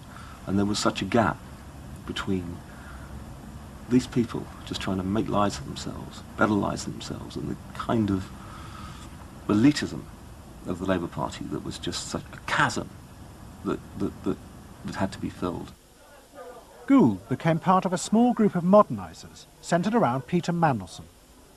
Their aim was to reconnect Labour with the lost voters. To do this, Gould turned to the technique he knew well from his work in advertising, the focus group. Gould commissioned focus groups in suburban areas across the country with small groups of voters who had switched to Mrs. Thatcher. People were encouraged not to talk rationally about policies, but to express their underlying feelings. And what Gould discovered was a fundamental shift in people's relationship to politics. They no longer saw themselves as part of any group, but as individuals who could demand things from politicians in return for paying taxes, just as business had taught them to do as consumers. And I found that the people had become consumers. People now wanted to have, you know, politics and life on their own terms. I mean, not just in politics, but in all aspects of life too. People see themselves as they are, as autonomous, powerful individuals who are entitled to be respected, who are entitled to have the best, not just in, going to Tesco's or wherever, but the best in terms of health and in education too.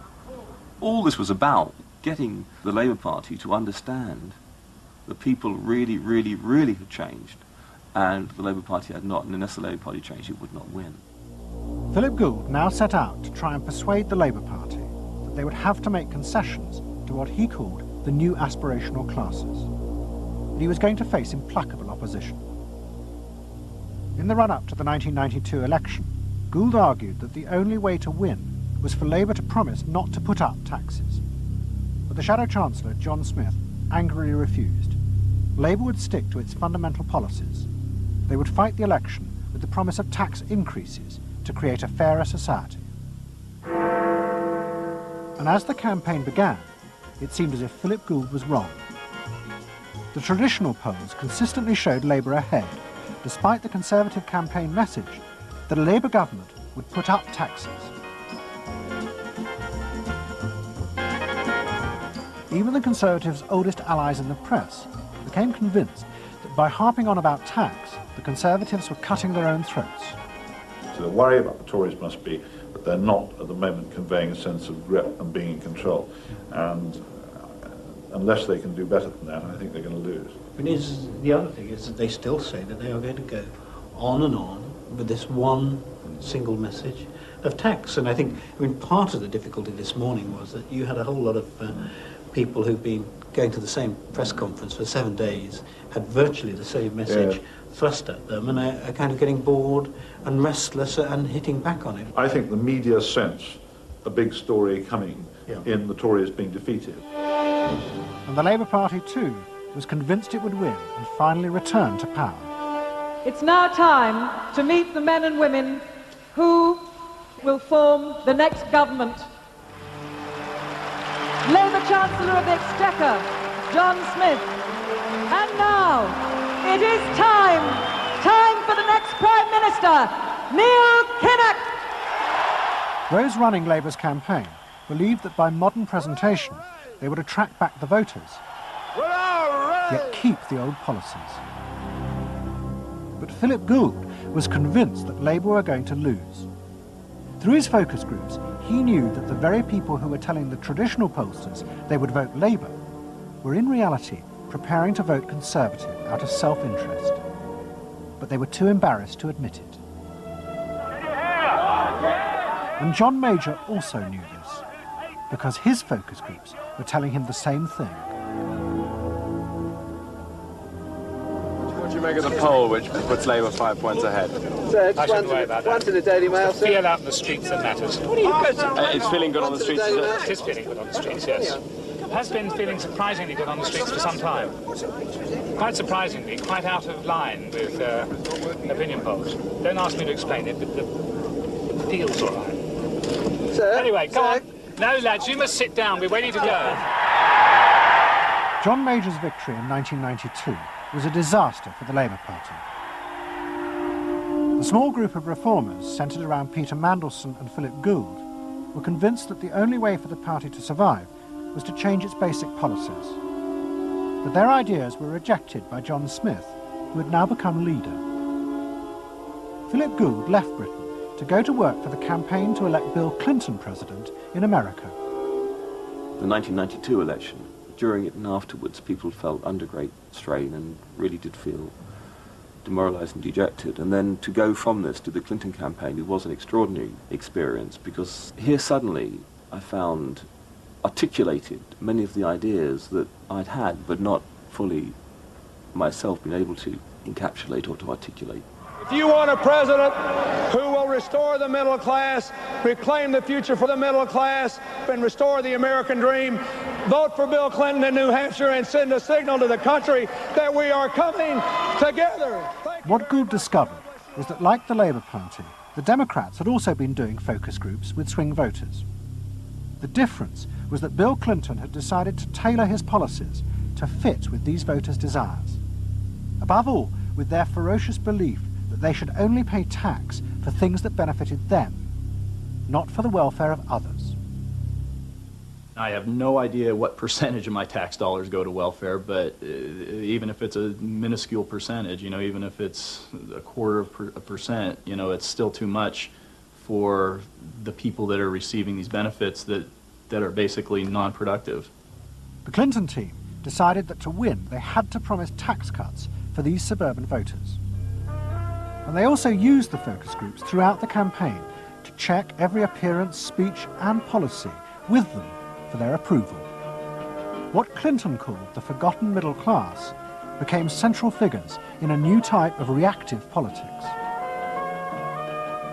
Candidates for the presidency of the United States had been prepackaged and designed for many, many years. What was new was an attempt to use very sophisticated or pseudo-sophisticated techniques to plumb the public psychology, to find out precisely what the desires of the individuals were, and then to come up with a candidate and a platform and images and words that exactly responded to those deep desires.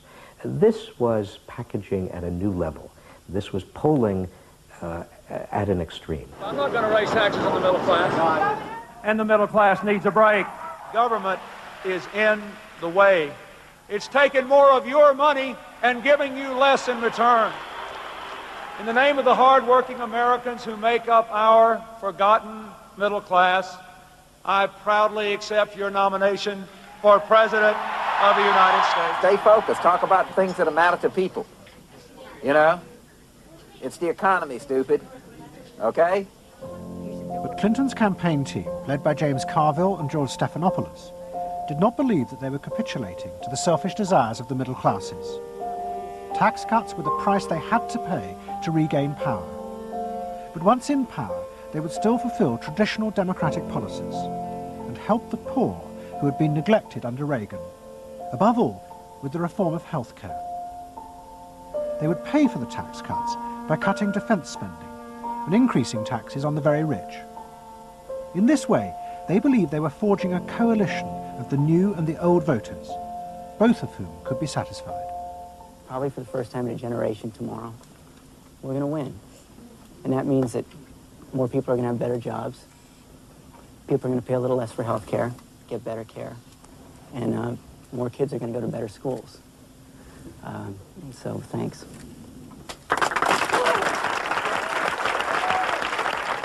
But the Democrats' optimism was to be short-lived. In November 1992, Clinton was triumphantly elected president. But within weeks, his administration discovered that the budget deficit was far greater than they had anticipated. At a meeting in the White House in January 1993, the head of the Federal Reserve told them that the deficit was nearly $300 billion. There was no way they could borrow any more without panicking the markets and causing a crisis.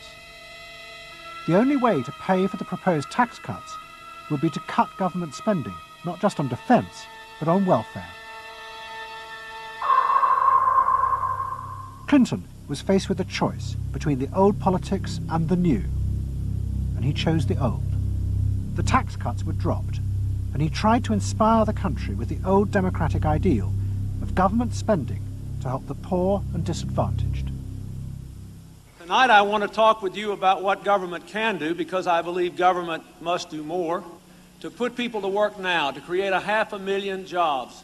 Jobs to rebuild our highways and airports, to renovate housing, to bring new life to rural communities and spread hope and opportunity among our nation's youth. Healthcare reform sounds like a great idea to me. Well, I know, but some of these details sure scare the heck out of me. Like what? Well, like for... At the start of the Clinton administration, many of us, including, I believe, President Clinton himself, reverted back to an older tradition, tried to lift the public, to talk about genuine ideals beyond the individual. And that reform agenda being not only universal health care and child care and dealing with the widening inequalities in our society and homelessness, many things that many citizens, just particularly middle-income citizens, didn't want to deal with. But the suburban voters who had been promised tax cuts were not inspired by Bill Clinton's vision. They felt betrayed and wanted revenge. Their opportunity came in 1994 with the congressional elections. The Republicans, led by Newt Gingrich, promised huge tax cuts and to dismantle the welfare system. The voters who had defected to Clinton switched sides yet again, and the Republicans won both houses of Congress in a landslide. Well, I think it's a tremendous vote in favor of smaller government, lower taxes, and in a sense, a renewal of the Thatcher-Reagan tradition. And I think in that sense, it's pretty decisive. It means that the welfare state is going to be less hospitable for people who are not willing to take responsibility for their own situation. No question about it. I think today is the beginning of the end of the welfare state. For Clinton, it was a disaster. Faced with a hostile Congress, there was no way for him to get his reforms through. His personal popularity plummeted, and it seemed certain he would not be re-elected in 2 years' time. In desperation, and without telling his cabinet, Clinton turned for help to one of America's most ruthless political strategists, Dick Morris. What did he want you to do? Save his butt. Clinton was in serious trouble. He had lost the '94 election. He had lost control of Congress, and he hired me to come back and help save him. So he was basically asking me to perform roughly the same role as a life preserver would if you're drowning. What Morris told Clinton was that to win re-election, he would have to transform the very nature of politics. The crucial swing voters in the suburbs now thought and behaved like consumers. The only way to win them back was to forget all ideology and instead turn politics into a form of consumer business. Clinton must try to identify their personal desires and whims and then promise to fulfill them. If he followed those consumer rules, they would follow him. I said that I felt the most important thing for him to do was to bring to the political system the same consumer rules philosophy that the business community has. Because I think politics needs to be as responsive to the whims and the desires of the marketplace as business is. And it needs to be as sensitive to the bottom line, profits or votes, as a business is. I think that all of this involves really a changed view of the voters, so that instead of treating them as targets, you treat them as owners. Instead of treating them as something that you can manipulate, you treat them as something you need to learn from. And instead of feeling that you can stay in one place and you can manipulate the voters, you need to learn what they want and move yourself to accommodate it. To get inside the minds of the swing voters, Morris brought lifestyle marketing into politics for the first time. He went to one of America's most prominent market research firms called Penn & Schern and commissioned what they called a neuro-personality poll. It was a massive survey of hundreds of thousands of voters, but the only political questions it asked were to find out whether someone was a swing voter or not. All the other questions were intimate psychological ones, designed to see whether swing voters fell into identifiable psychological types. Well, we were asking people like, do you think you're the life of the party? Do you think when you see things that you like to have a list and organize them? Do you typically try to plan things ahead, or do you like to be more spontaneous? Where do you like to go? What sports do you like to play? What would you do with your spouse in a romantic weekend? So we were asking people some very personal questions about their own lives, to try to see where the kinds of people that were likely to change their vote also possessing of certain kinds of personality traits. And in fact, they were. The neuro-personality poll allowed the Clinton team to segment swing voters into different lifestyle types. They were given names like pools and patios, or caps and gowns who were urban intellectuals living in university towns. From this, the team could identify ways in which they could make individuals feel more secure in their chosen lifestyles, just as business had learned to do with products. Dick Morris called it small-bore politics, tiny details of people's lives and personal anxieties which politics had never even thought about or noticed before, but which now had become the key to winning power. It was an America that focused on day-to-day practical concerns. Should I wear seatbelts? Should I stop smoking? Should I wear a school uniform? Is my neighborhood being protected? It was not so much a new individualism as the social order as we had known it had broken down. So we got into people's heads, understood their psychology about lifestyle, about values, what they thought was important, what issues they wanted politicians, and particularly the president, to address. And these issues proved to be very, very different from what the conventional wisdom had suggested. As the election campaign began, Clinton revealed Morris's new approach to a shocked White House. All traditional policies were to be dropped. Instead, he would concentrate exclusively on policies that targeted the worries of the swing voters. V-chips would be fitted into televisions to prevent children from watching pornography. And mobile phones would be fitted into school buses to make parents feel more secure. Dick Morris also persuaded the president to spend his leisure time in the same way as particular groups of swing voters. He sent Clinton on a hunting holiday, dressed in exactly the Gore-Tex outfits a group called Big Sky Families liked. The aim was to reflect swing voters' lifestyles back to them. The Liberals in Clinton's cabinet hated this approach. I would say, well, Dick, why have a campaign?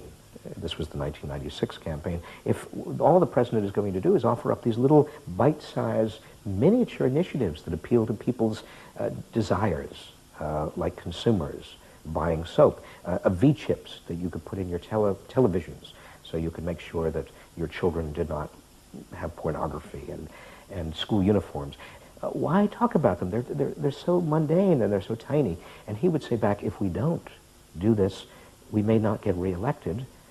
And I would say, what's the point of getting reelected if you have no mandate to do anything when you're reelected? And he'd say, what's the point of having a mandate if you can't get reelected? Isn't the ultimate goal getting reelected? But Morris's new politics were an extraordinary success. Clinton's ratings among the swing voters began to soar.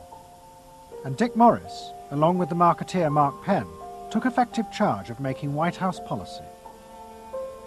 Mark Penn set up a huge call center in an office block in Denver.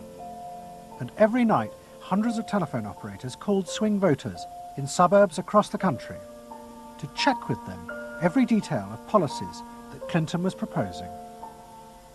The policy was made by a group of people manning telephones in Denver, Colorado, placing calls to voters in places like Westchester and Pasadena, and asking them what they wanted from their government, and asking them very specifically about specific policies that Bill Clinton was considering. Would you be more likely to support him if he offered this particular government service, or if he offered that one? Those people told them what they thought. Mark Penn transmitted that to Bill Clinton, and it came out of his mouth. So essentially it was suburbanite voters. Suburban voters in the 90s were creating American domestic policy, and some of its foreign policy as well. Right. Yeah, Mark Penn was polling on questions like whether we should bomb in Bosnia, things like that. Morris also insisted that Clinton make a symbolic sacrifice of the old politics to convince the swing voters to trust him. In August 1996, Clinton signed a bill which ended the system of guaranteed help for the poor and unemployed. Welfare would be cut back after 2 years in order to force people into work. The new system was called welfare to work, and would, he said, be a hand up, not a handout.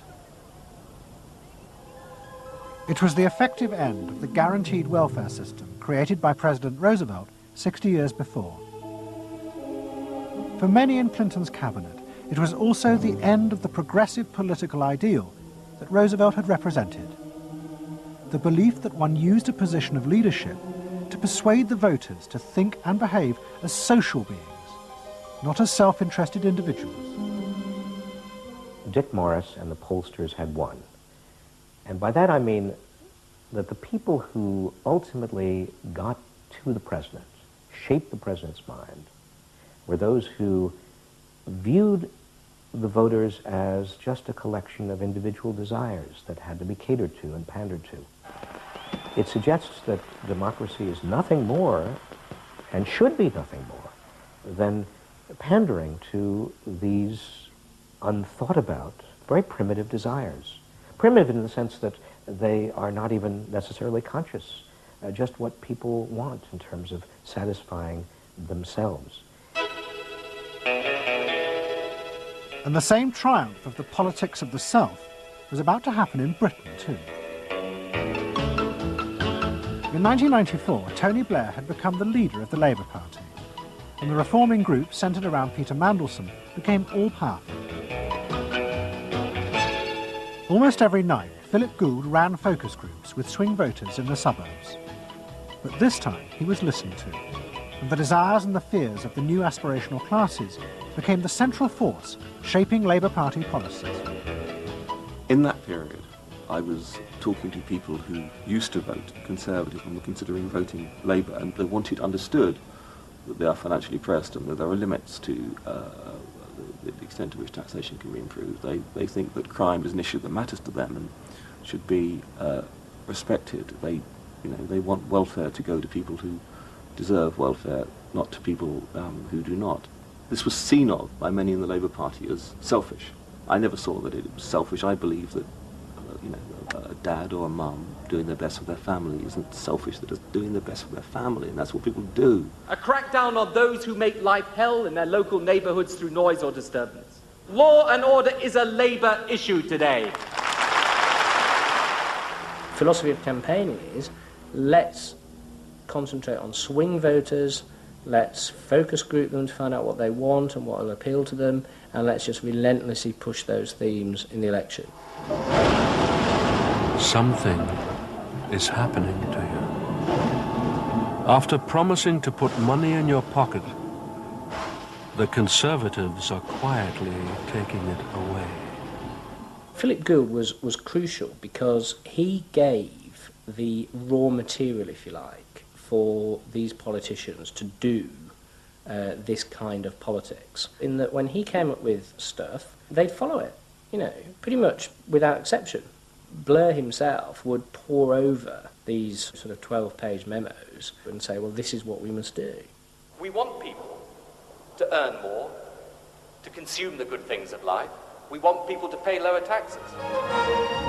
Gordon Brown says the Labour government would hold the main tax rates unchanged. The Labour government will not increase the basic rate of tax. I want to make it clear that I will not increase tax. In fact, the Labour Party does stand for Middle England. Those that aspire to do better, to get on in life, and be ambitious for themselves and their families will do better with Labour. Groups of 8 people drinking wine and nibbling, Cheerios, what they thought determined effectively everything that the Labour Party did.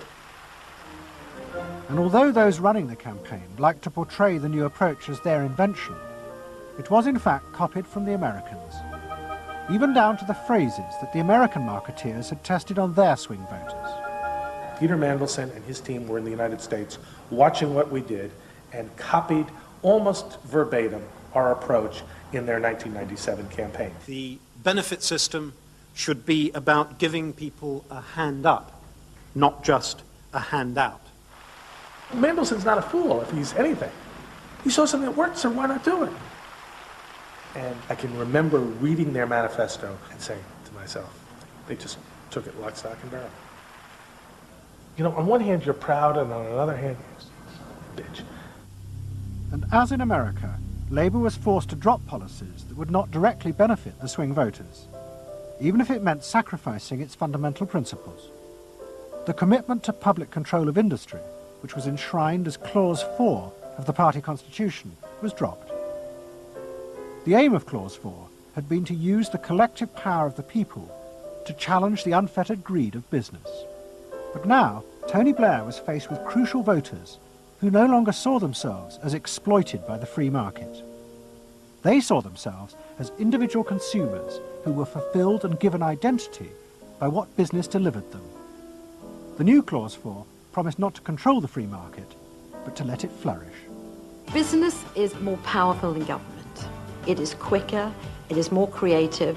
Business is the lifeblood of the country. From this come all the benefits that society needs: employment, investment. I think, frankly, there is only one party getting business right, and that's New Labour. What New Labour did suits people who exert power in society not through the political system, or not through the democratic political system. So it suits big business, and it suits entrenched interest, and it suits the status quo.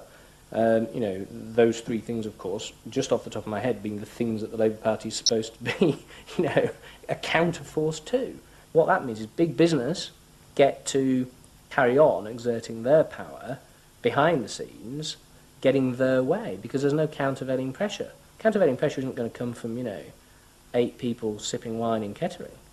Here he goes, turning an awful lot of other blue seats red as well.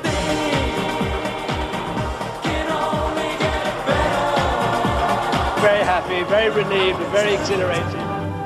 But those who masterminded Labour's victory in 1997 saw it as a triumphant vindication of a new form of democracy. By understanding and fulfilling people's inner desires through the focus group, they were giving power to individuals, not treating them as faceless groups who were told by politicians what was good for them. I don't see the focus group as some marketing tool. I see the focus group as a way of hearing what the people have to say. And I see the focus group as a way to a new form of politics. What the people give, the people can take away. We are the servants, they are the masters now. 1997 was, I think, fundamentally important in that, because I think it is the end of the elitist politics that's dominated Britain for so much of the last 100 years.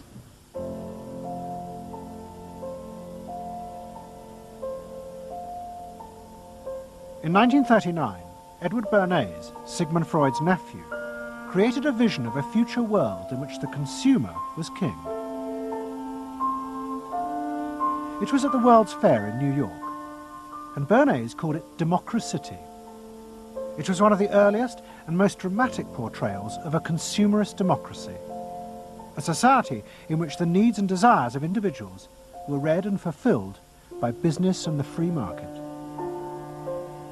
The World's Fair created a spectacle in which all of these concerns were met, and they were met by Westinghouse and General Motors and the American Cash Register Company, and company after company presented itself as this sort of centerpiece of a society in which human desire and human want and human anxiety would all be responded to and would all be met purely through the free enterprise system.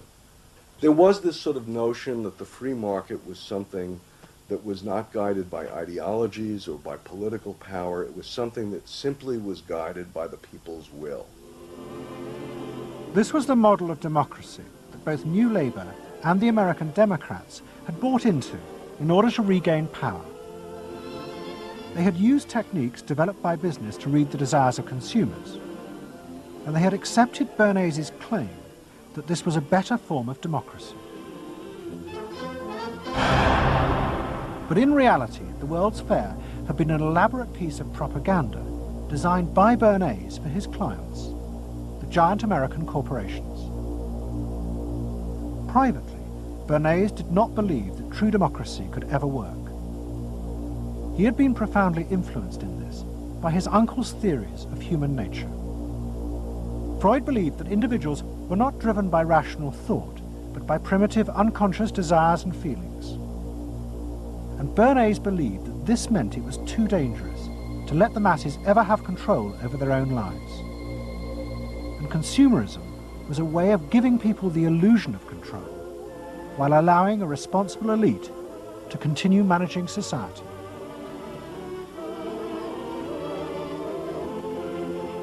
It's not that the people are in charge, but that the people's desires are in charge. The people are not in charge. The people exercise no decision-making power within this environment. So democracy is reduced from something which assumes an active citizenry to something which now increasingly is predicated on the idea of the public as passive consumers, the public as people who essentially what you're delivering them are doggy treats. The problem for New Labour was that it believed the propaganda. They took at face value the idea promoted by business that the systems invented to read the consumer's mind could form the basis for a new type of democracy. Once in power, New Labour tried to govern through a system that Philip Gould called continuous democracy. But what worked for business in designing products led the Labour government into a bewildering maze of contradictory whims and desires. For much of Labour's first term, the focus groups said that the railways were not a high priority, and Labour's policies faithfully reflected this. But now, those same groups are blaming the government for not having invested more money sooner in the railways. The point about focus group politics is that there isn't one because people are contradictory and irrational, and so you have a problem in terms of deciding what you're going to do if all you do is actually listen to a mass of individual opinions that are forever fluctuating and don't really have any coherence, and crucially are not set in context. So that's why people can say, you know, I want lower taxes and better public services. Of course they do. You know, you say, do you want to pay more taxes to get better public services? People are less sure. They then don't believe that if they do pay more taxes, they will be spent on better public services. So you end up in this quagmire where, you know, the truth is a politician has to say, look, this is what I believe. I believe that you should pay slightly more taxes to make better public services, and I pledge that I'm competent enough to actually use that money wisely. Do you want that? Vote for me, yes or no. And that's what Blair has failed to do. Tony Blair turns around and sort of tries to feed back to them what they already believe, and given what they believe is sort of a load of individual, incoherent, contradictory nonsense, that's all he has to offer. And then he wonders why people don't get him. You know, the answer they don't get him is because they're looking for someone to do something that they can't do themselves, which is actually come up with a coherent political opinion that they might have faith in. New Labour are faced with a dilemma. The system of consumer democracy that they have embraced has trapped them into a series of short-term and often contradictory policies. There are now growing demands that they fulfil a grander vision, that they use the power of government to deal with the problems of growing inequality and the decaying social fabric of the country. But to do this, they will have to appeal to the electorate to think outside their own self-interest. And this would mean challenging the now dominant Freudian view of human beings as selfish, instinct-driven individuals, which is a concept of human beings that has been fostered and encouraged by business because it produces ideal consumers. Although we feel we are free, in reality, we, like the politicians, have become the slaves of our own desires. We have forgotten that we can be more than that, that there are other sides to human nature. Fundamentally, here we have two different views of human nature and of democracy. You have the view that people are irrational, that they are bundles of unconscious emotion. That comes directly out of Freud. And businesses are very able to respond to that. That's what they have honed their skills doing. That's what marketing is really all about. What are the symbols, the music, the images, the words that will appeal to these unconscious feelings? Politics must be more than that. Politics and leadership are about engaging the public in a rational discussion and deliberation about what is best, and treating people with respect in terms of their rational abilities to debate what is best. If it's not that, if it is Freudian, if it is basically a matter of appealing to the same basic unconscious feelings that business appeals to, then why not let business do it? Business can do it better. Business knows how to do it. Business, after all, is in the business of responding to those feelings.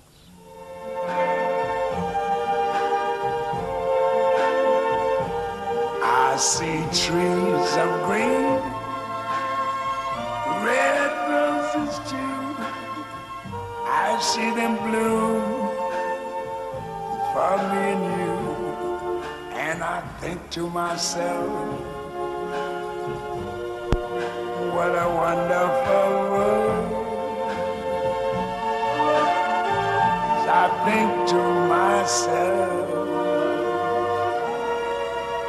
what a wonderful